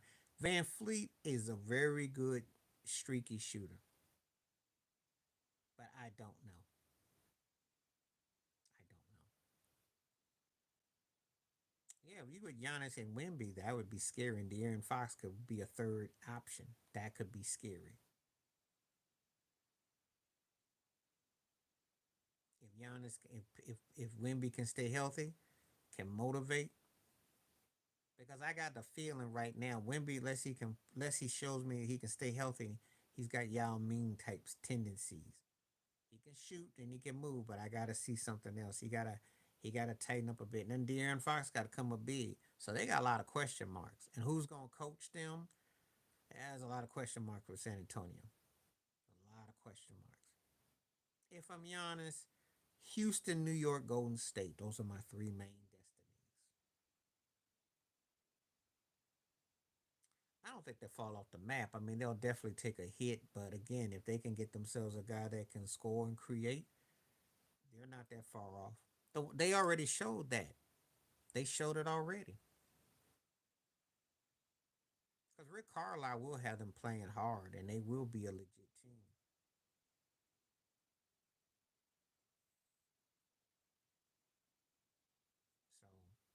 So I think that they'll be okay. They'll take a hit, but again, if you keep the core of your team, you can still be a legit team. I mean, there were games that Halliburton wasn't the X factor that they still won, and Pascal is still there, so they still got guys that can play.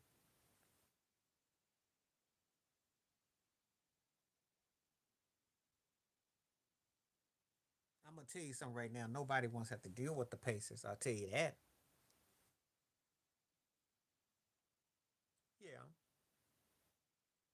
but I still think they were a dangerous team.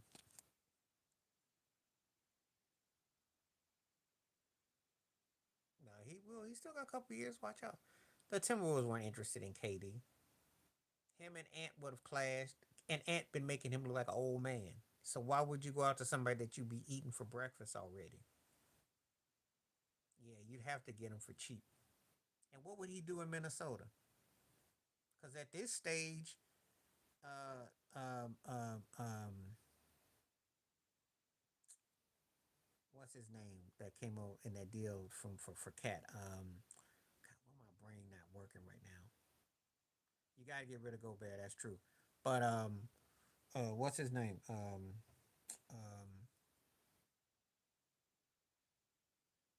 Ja would make sense. That would make sense. Randall, yeah, Julius Randall. Julius Randall is Kevin Durant today for Minnesota. That would be too much of the same because Julius handles, and when he's on, he's on. So RC is right. Gobert is the problem. Plus, unless he plays against the Lakers when he was up there looking like he was Shaquille Wilt, Kareem Jabbar, because he was at 27 and 10 with his hand on his chest, like he don't play like that. He usually get ate up. But it's true. Rudy is your problem, but you got rid of too much for Rudy. But if you could get yourself like I don't know, Brooke Lopez out of Milwaukee for him. Lopez would be sick because he actually inside out. Rudy gets ate up too much. If you can take him off the perimeter and he can't run and keep up, so there's some bad matchups with him. That could be. That could be. That's what Ant needs at this stage because they don't have that. And Ant has to handle the rock too much. Mike Conley got old, and they just don't have enough of that. Mhm.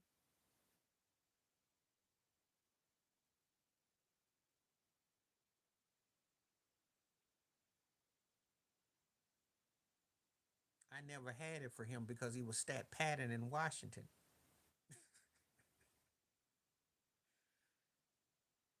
Uh,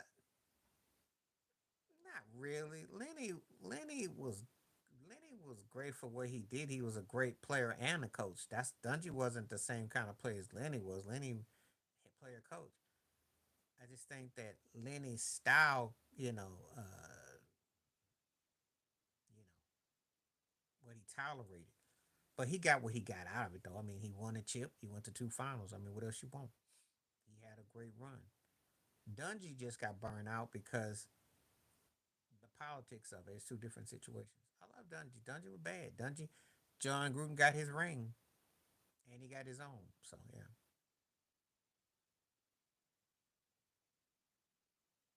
I think Ray was legit. Ray was legit. Bradley Bill's problem.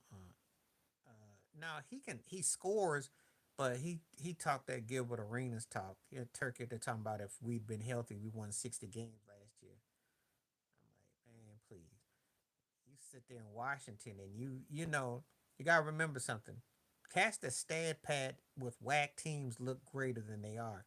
When you put them with something, they show you what they made of. He wasn't that dude. Tony Dungy is one of the greatest coaches ever, just for the fact that he had Sean King, who with Tampa Bay against the St. Louis Rams, and aside from that catch that Ricky Pro that Kurt Warner hit on that third down play, uh, he had Sean King, who was a third tier quarterback. That's how great Dungy is. So before he had a Peyton Manning, he already was in the NFC Championship game with a cat that wouldn't even get to play quarterback. So I already know.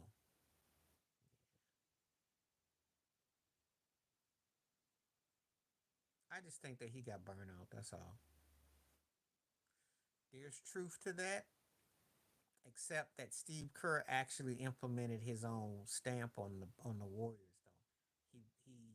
Though when Clay came back from an injury, he actually tried to move him with a different team.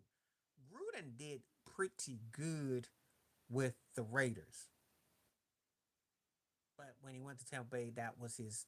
But he'll be the first. He's very almost apologetic for it. Oh, you got to. But I thought Jim Caldwell was a good coach too. People forget Jim Caldwell led the coach to the Super Bowl that year lost in New Orleans. That was just that pick six that Peyton threw. Caldwell is an underappreciated head coach, if you ask me. Why he got fired in Detroit, I don't know. I like Jim Caldwell. think I didn't know about Jim Caldwell. Dungy was bad though. Dungy bad. He coaches great X's and O's. I like with him and Rodney Harrison. That's funny to see a Colt and a Patriot on that. Very knowledgeable. I would go back when he was a defensive coach for the Minnesota Vikings when he hit that hit you in your knees when he did that to Dan Marino because he was so far ahead of technique. He brought technique to the defensive line as a defensive coordinator. They don't give Dungy that props. He taught technique. He was telling you technique. That's why they had to outlaw stuff he was doing. So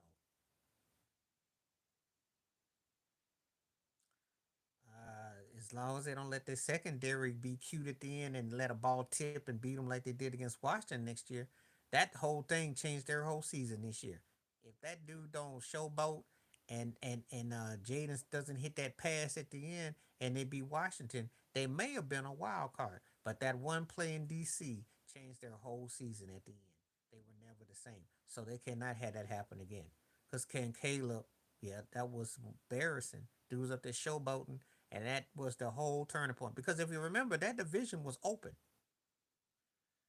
Marty Schottenheimer is kind of like the George Karl of NFL coaches. You got guys like that. They can coach you up, they just can't deliver. They're not finishers. He was a fantasy league head coach to have, though. Coached all the right teams and did all the right work. Just couldn't bring the chip home.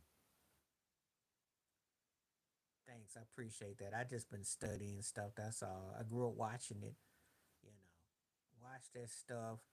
You almost watch some of these coaches in one sport to another, and it's almost like they go from A to Z. Like you see patterns. It's like Buck Showalter with in baseball. Buck Showalter then left some more situations.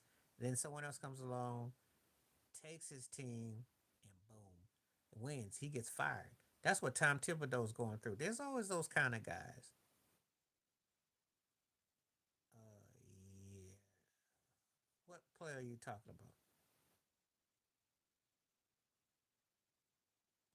Wait till you ask me about music. You don't even ask me about music. We don't talk. We I haven't even gone into that, but I run the gamut on that too.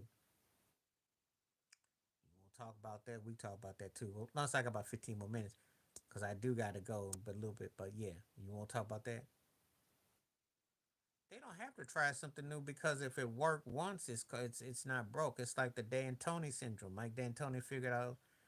Uh, I just studied, man. That's all. I watched a lot. That's all. And you read between the lines with some of these coaches and these players and this personnel. That's all.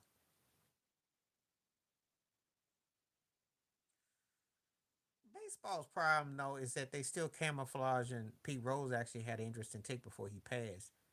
He said the balls were juice. I think that's probably the reality. They didn't touch the balls in the ballparks. I don't think it's so much the players. I mean, some cats be doing stuff, but I think it's the player. When you got a pitcher with a 5 ERA out there, and he's up there just assigned to pitch to three or four guys, that's changed the landscape. Yeah, guys don't get a chance to really cement their place. So now they treat them like a short order cook, a fry cook, a dishwasher, busboy. So you really don't know. You really don't know what you got. And so these guys are, it's done on purpose. It's done on purpose. So, but you got some interesting stories in baseball. I like watching Shohei Ohtani. I think Ohtani is worth must see TV. You know, he's compelling. The Dodgers are a compelling story. They spend their money. They're in a tough division, and they still gotta. They just seem how to have it to figure it out a little bit. So we'll see. I have no problem with it. I just think the problem with baseball is that they waited. They seem like they're behind the eight ball as far as with the interest of the fans on the whole. He's already overrated. Uh, Upstate New York originally, and then I lived all over the states. Um, Harbaugh went from Flacco to Lamar Jackson. He still ain't figured out how to utilize him properly. They still the Buffalo Bills are my football team, and what happened was he stopped running the game. They stopped running the ball. They just bad play calling. You Well, they're trying to appeal to the middle fan. Baseball got themselves in a pickle because chicks dig the long ball. They want to be appealing. And if that don't work, then they bring in a new team for parity. So that's the problem. That's the problem. Baseball is still a compelling game. I mean, I think that there's still some great stories, but I think that the problem is that it's been shortened out. You don't have any villains today, though. That's the problem with baseball. Aaron Judge and the Yankees are not villains. He can flat out hit, but they're not the bad guys. Who are the bad guys in the American League? That's the Houston Astros because of the whole thing. No, because I loved it as a kid, so I disagree. It's the toughest sport there is because hitting a baseball is the hardest thing you can do. No.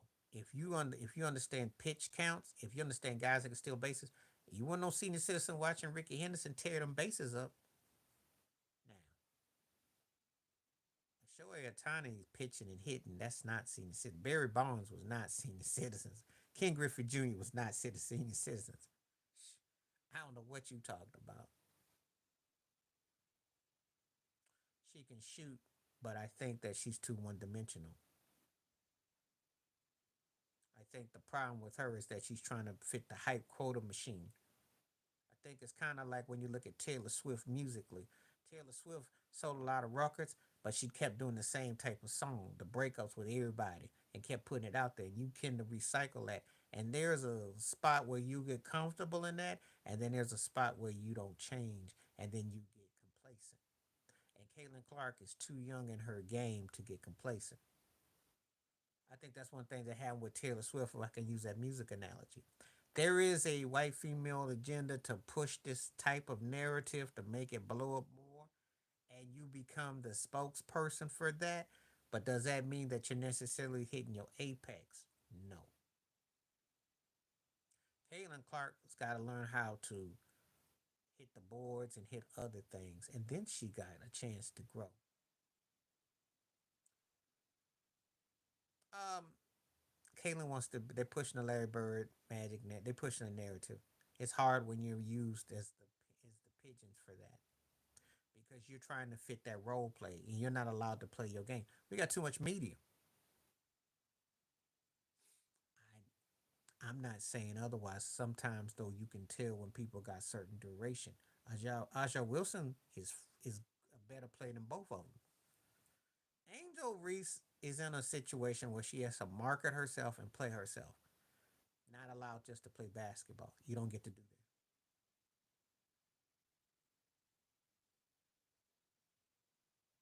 Well, Taylor's problem is that to me she's a one trick pony. That's why most people don't respect her that of a certain background because she didn't really go nowhere musically. She's a marginal vocalist with a marginal musicianship, and it was okay, but it tweaked. She was a less. It was a less threatening but corporate way that sold. She was basically doing a Britney Spears with clothes on, but less intriguing. Caitlyn needs to take a cue from like a Rebecca Lobo and some of those girls and get those women and learn how to kind of like naturally raw dog it, but also fall back a bit. Stop putting yourself out there like you're gonna be a punching bag. Because I think that's the thing. She comes across like everybody wants to just knock her in her mouth, and she's got to make it where she's playing team ball. Depends on how you look at it. Depends on how you look at it. I saw great baseball. I think now you can feel that way more so because you got, again, a lot of these teams are sloppy and they don't really, uh, there's not a balance. You know, the ones that are good are really good, and the ones that are average or awful are really that's that. But there's some great baseball being played. I think the American League Central is the best division in the American League. I think the National League West is the most compelling. And the NL East is good, but there's a lot of parity ball. I think the problem is you need a hero and a villain. And that's one of the problems that baseball don't really have. They don't have enough villains. And I don't want anybody talking about you hate the Yankees.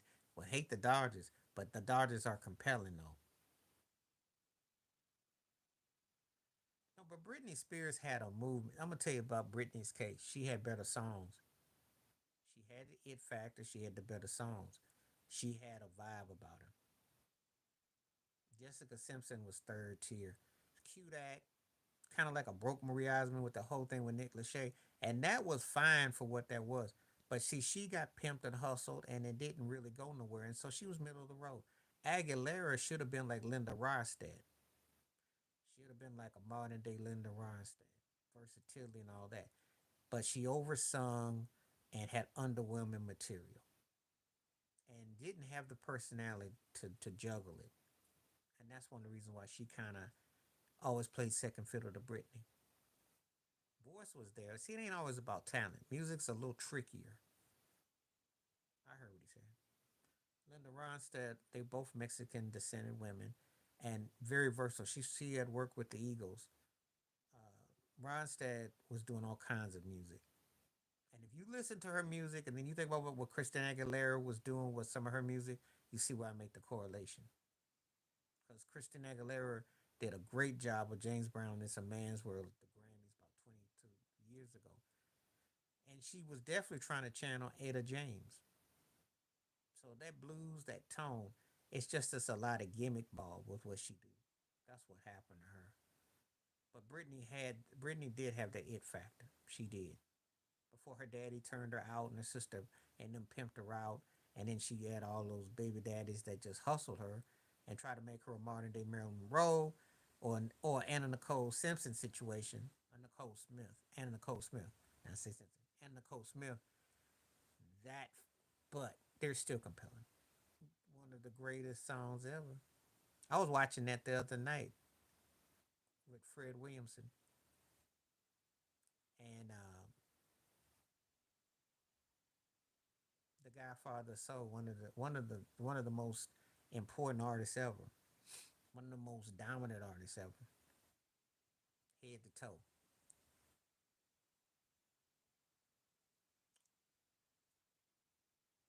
You know, when you talk about 4/4 beats, you can't even talk about nothing about James Brown. He changed the course of music.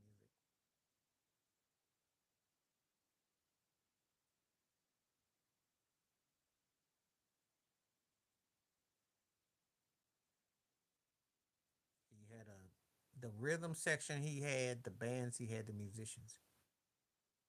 Oh, listen, great music is great music. Before your time, during your time, you know the difference between the difference.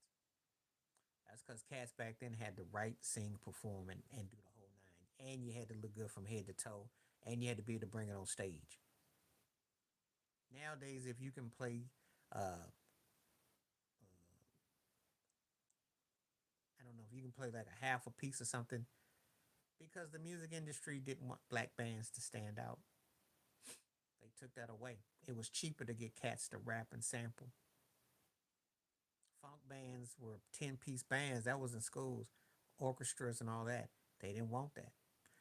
Other thing happened is that when you had the emergence of a Stevie Wonder who could play instruments, you had the emergence of Michael Jackson, who was solo career, Lionel Richie. Then you had Prince, who was doing his thing, Rick James. It was cheaper. Lionel Richie, you had cheaper to go solo. You had to pay for all that band, you know. But R&B bands, funk bands, never got the same acknowledgement as the white counterparts. And because funk music got treated like disco and it got treated as just dance music and disposable. They got rappers in the sample loop. And so those guys are getting all the notoriety. Meanwhile, the guys who actually did the music, no one talks about them. That's the sad reality.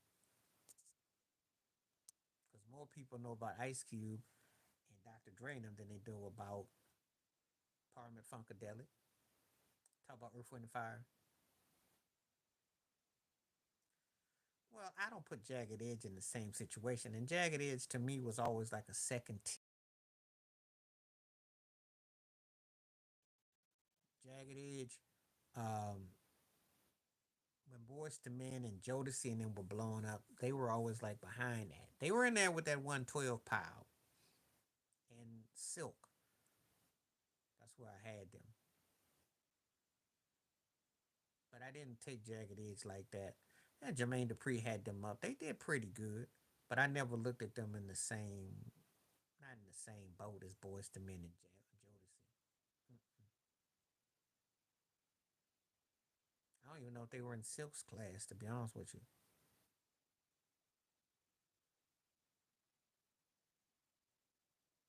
No, I ain't say second wave. I said second tier. See, there's tiers to this. Second tier is like you were good, but you weren't considered great. Were you good enough to be like high five level? I don't think so, because I don't even think they had anybody in the group that could touch Tony Thompson. And high five had some cuts. Jagged Edge was like what I call regional. I like some of it. 112 and them. I think 112 had them beat a little bit, but they were catchy, but as good as Jermaine Dupri could give them. Now he's third tier to me. He had a first tier song, but he's third tier. First of all, let me go over the list. Was he as good as R. Kelly in the 90s? Was he as good as Maxwell, D'Angelo, Brian McKnight? Was he as good as Tevin Campbell? I name you five cats right there. Now, when we get to the next level,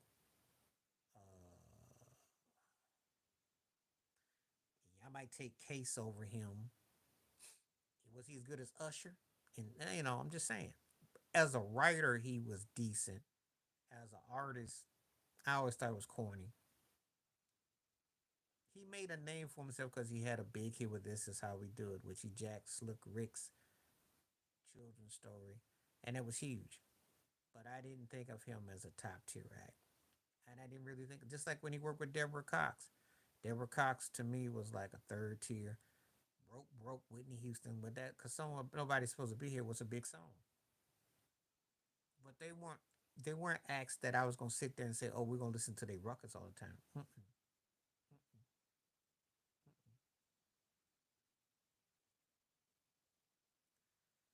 He was the most dominant artist of the '90s for R&B, and arguably, when you think about around, because she could sing. But if you like Whitney Light, yeah. But what else did she have? But I thought Shantae Moore was better than Deborah Cox, and Shantae Moore is second tier.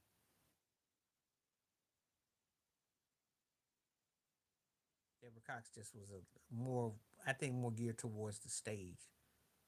Good voice, but just didn't hit me like, ooh.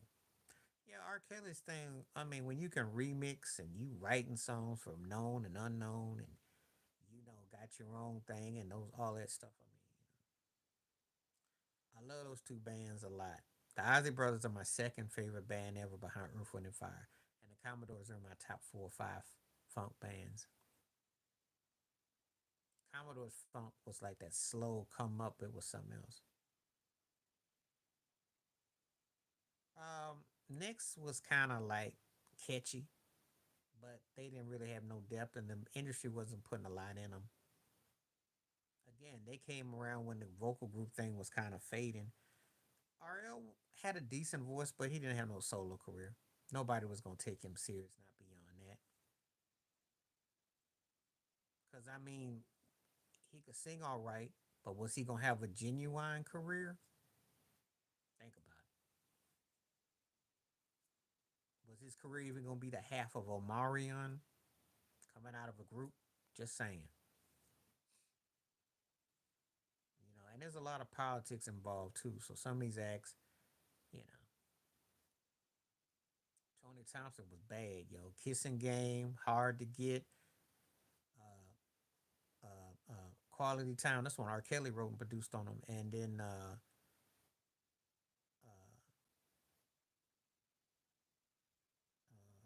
the first one, uh,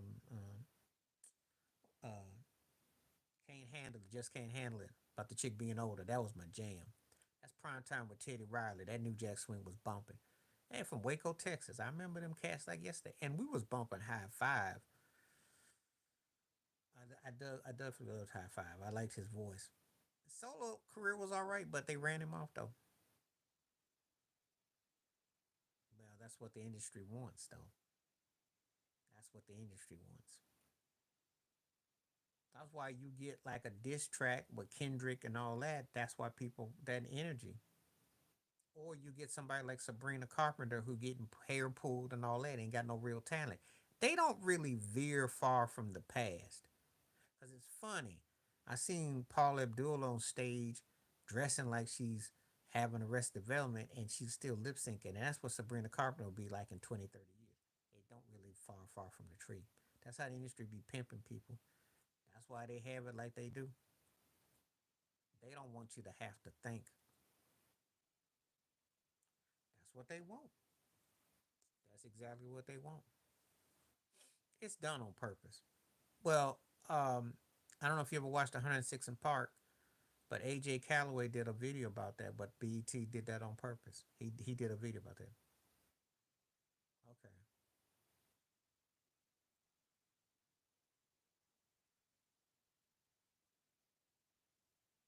Dino from H Town. Mm-hmm. Well, it's because today what they're doing is just taking a pinch off. That's why they walk around with some turkey like Jake Jacquees, and they try to tell you like, yeah. I mean, the acts don't get a chance to promote nothing, and they're very short sighted. And a lot of them had to try to do hip hop R&B, and that's what they want. Prince talked about that. Prince was talking about that what they putting out there. I like '90s music. It was the last year of music, my era. The last year of music that I like. I like Rap City better. I like the Box better if you want my honest opinion. He's one of them, but he also was part of the problem too because his lyrical content and what he did, and when he got older, he saw some of the things. Talented cat, but he also part of the situation too because he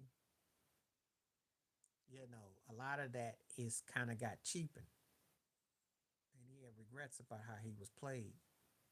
He was on point about he was on point about the imagery and also about the business. More importantly, how they pimp you in that industry. Well, so was Michael Jackson too. I mean, Rick James was too. I mean, they all talked about it. Prince was Prince for me always stayed tough on the stage. I stopped messing with his albums after the '80s for the most part. I listened to him, but his stage, that's why I always stayed with him.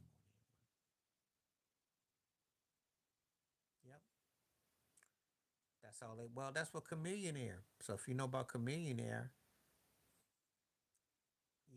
Chameleonaire said that if they'd have had a stick on his record, he'd have got more promotion. Because after riding dirty, they wanted to have him keep doing stuff, and he didn't want to, so he got no money. A lot of times, people think that these acts faded because they were hitless or they sucked or something. That's not just some truth to that, because sometimes you just don't come back after that. But a lot of it is because if you don't play the game and do what they want, Prince is known for entertainment too. They all entertainers. I don't know why people limit Michael Jackson just say it's entertainment because all of them are entertainers. Now you might play an instrument or you might do that, but it's all entertainment. It's how well you do it because they want you to be criminal. They're building criminal enterprise. Thank you so much. Thank you. See, they built the prison complex industry. They've promoted an agenda.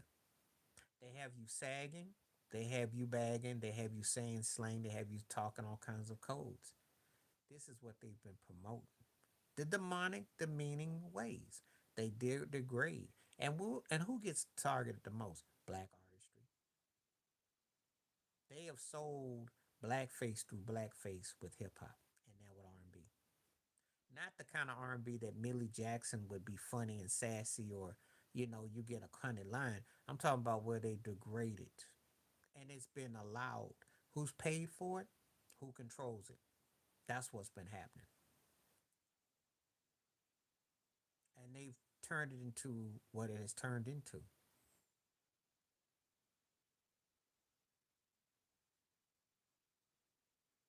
Prince's Prince's musicianship. is what stands out the most. How he concocted a sound, but he was embodiment of the same formula as Michael in the sense that it was selling the totality. Much like Michael, it was about selling a lifestyle. Much like Michael's about selling an agenda, and it was a facade and took you on a trip. Gaga's problem is that she's a better version of Madonna, but she'll never reach Madonna's level because she never challenged herself as an artist and she's settled. She rings circles around a lot of people on a piano, but she settles for this gimmick ball. So what you get, she's more closer to Sade and was like a Nora Jones type. And she did that with Tony Bennett, but she wants to be seen. She wants this. She's trying to manipulate the pop star wheel into one. And the thing is that it doesn't have any legs no more because she can write hooks and grooves, but she doesn't really challenge herself as a writer. And she doesn't have the goods in window. That's why when she worked with Bruno, that song hit. That's where she would be bigger, but she doesn't want to do that. Madonna got better songs. That's what it is. That's why. That doesn't mean she's better though. Charlene just got through telling you above. It's the songs. How many Gaga songs do you sit there and you go, oh yeah, give me 15 of them?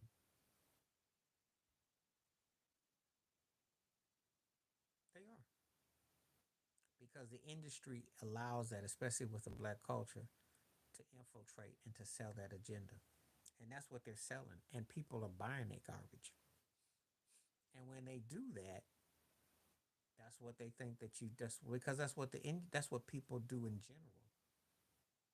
You know, when you have Trump get on TV and talk about well, all you can grab and you getting at the money, you can get away what you want. What do you think is being sold? But who is it impacting more? You know, it's done on purpose. It's calculated.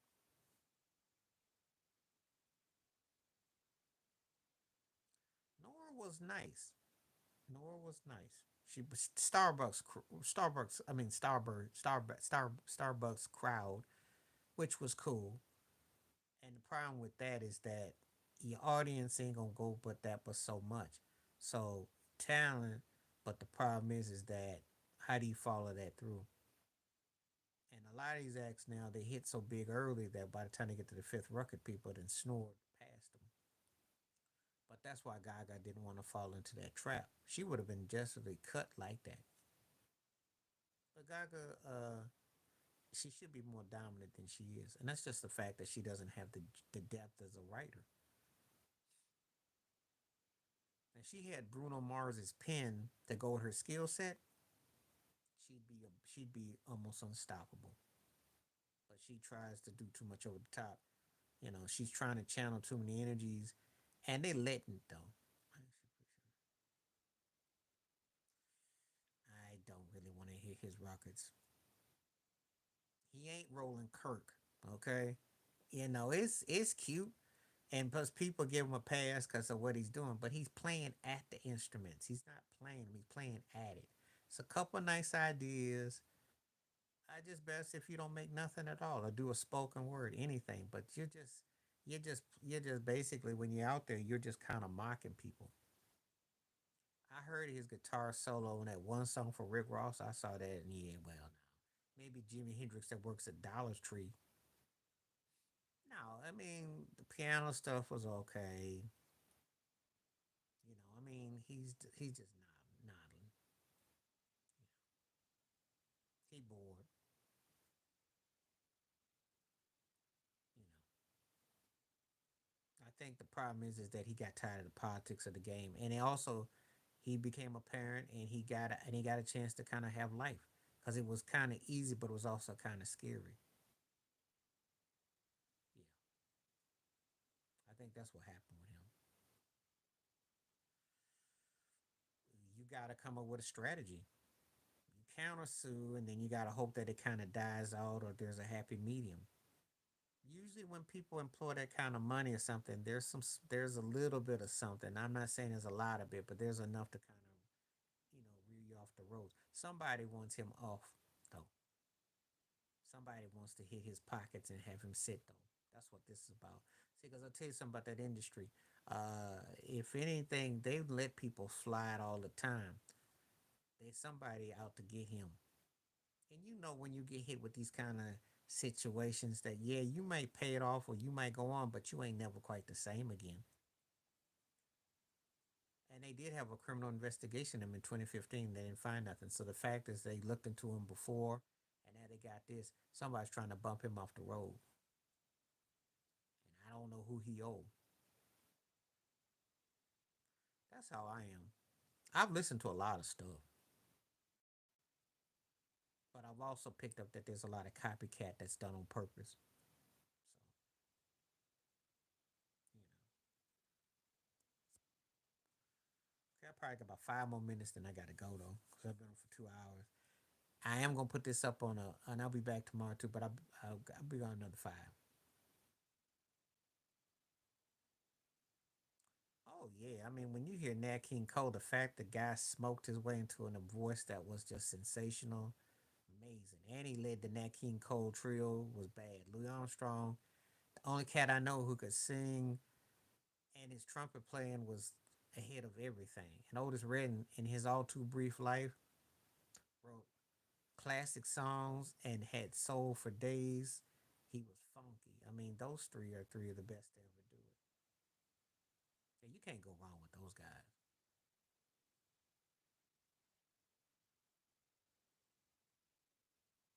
Yeah, good to see you, TSP. I'm gonna be out here in about a couple minutes because I've been on for 2 hours. But thanks for coming through. Thank you for coming through. Yeah, I mean, great soulful music does wonders for your psyche, and that was the part of it. Beyonce's problem is that she ain't never write no great song. She's got everything you want to be a that it, but she don't finish it with the music. The music is just too calculated, and it doesn't really go anywhere. And she tries too hard. She's kind of like the LeBron James of music, the female version. That's why they friends. So like, look at me, I'm this and that. And, yeah, I don't have anything good to say about Taylor Swift. I mean, she's corny, but Otis was bad because before Al Green and Bill Withers, there was a Otis Redding.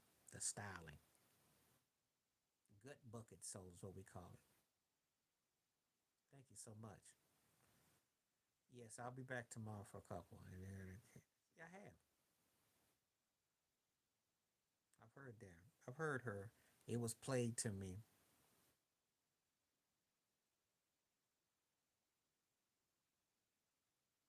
Thank you for everybody that came through today. It was a great conversations. I'll be on tomorrow, but not as long tomorrow though, because tomorrow I got to go somewhere. But I'll be on tomorrow. Might be on a little bit earlier because I got to go out tomorrow. This game got to be so good, and the poll was 50% too, by the way. So thanks for everybody that took the poll. Oh yeah, we got a lot of them coming. We got a lot of those coming. It just depends. We went veering from sports to music because we were talking about Tyrese Halliburton and the Pacers and everything, and then we got into Caitlin Clark, and I made a comparison with Caitlin Clark and Taylor Swift. That's how that came about. Because I say it's kind of samey, but then it's a direction that you take. And Caitlin gonna get it one way or the other. Oh, I've been ready for football. I'm in baseball mode too right now. Even though as a Yankee fan, I don't. It don't matter to until we get to September though. I'm already looking up for football, college football too. Michigan Wolverines. I don't know what to expect. NFL, see what the Bills do. I don't know. And I just want to see how it all play out though. I want to see if Philadelphia can repeat because they got a stacked squad. So we'll see. We shall see.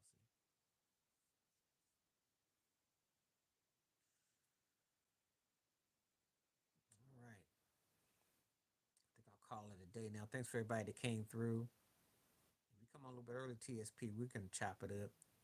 Uh, I like some of your posts on YouTube too, by the way. I gave some likes and some thoughts, so Good stuff that you put up there, especially the Dr. J stuff. I was definitely feeling some of that. Anyway, I'm gonna get ready to go roll out, but appreciate you. Stay safe, stay blessed, stay woke, stay free. Till next time I catch you one time. Peace.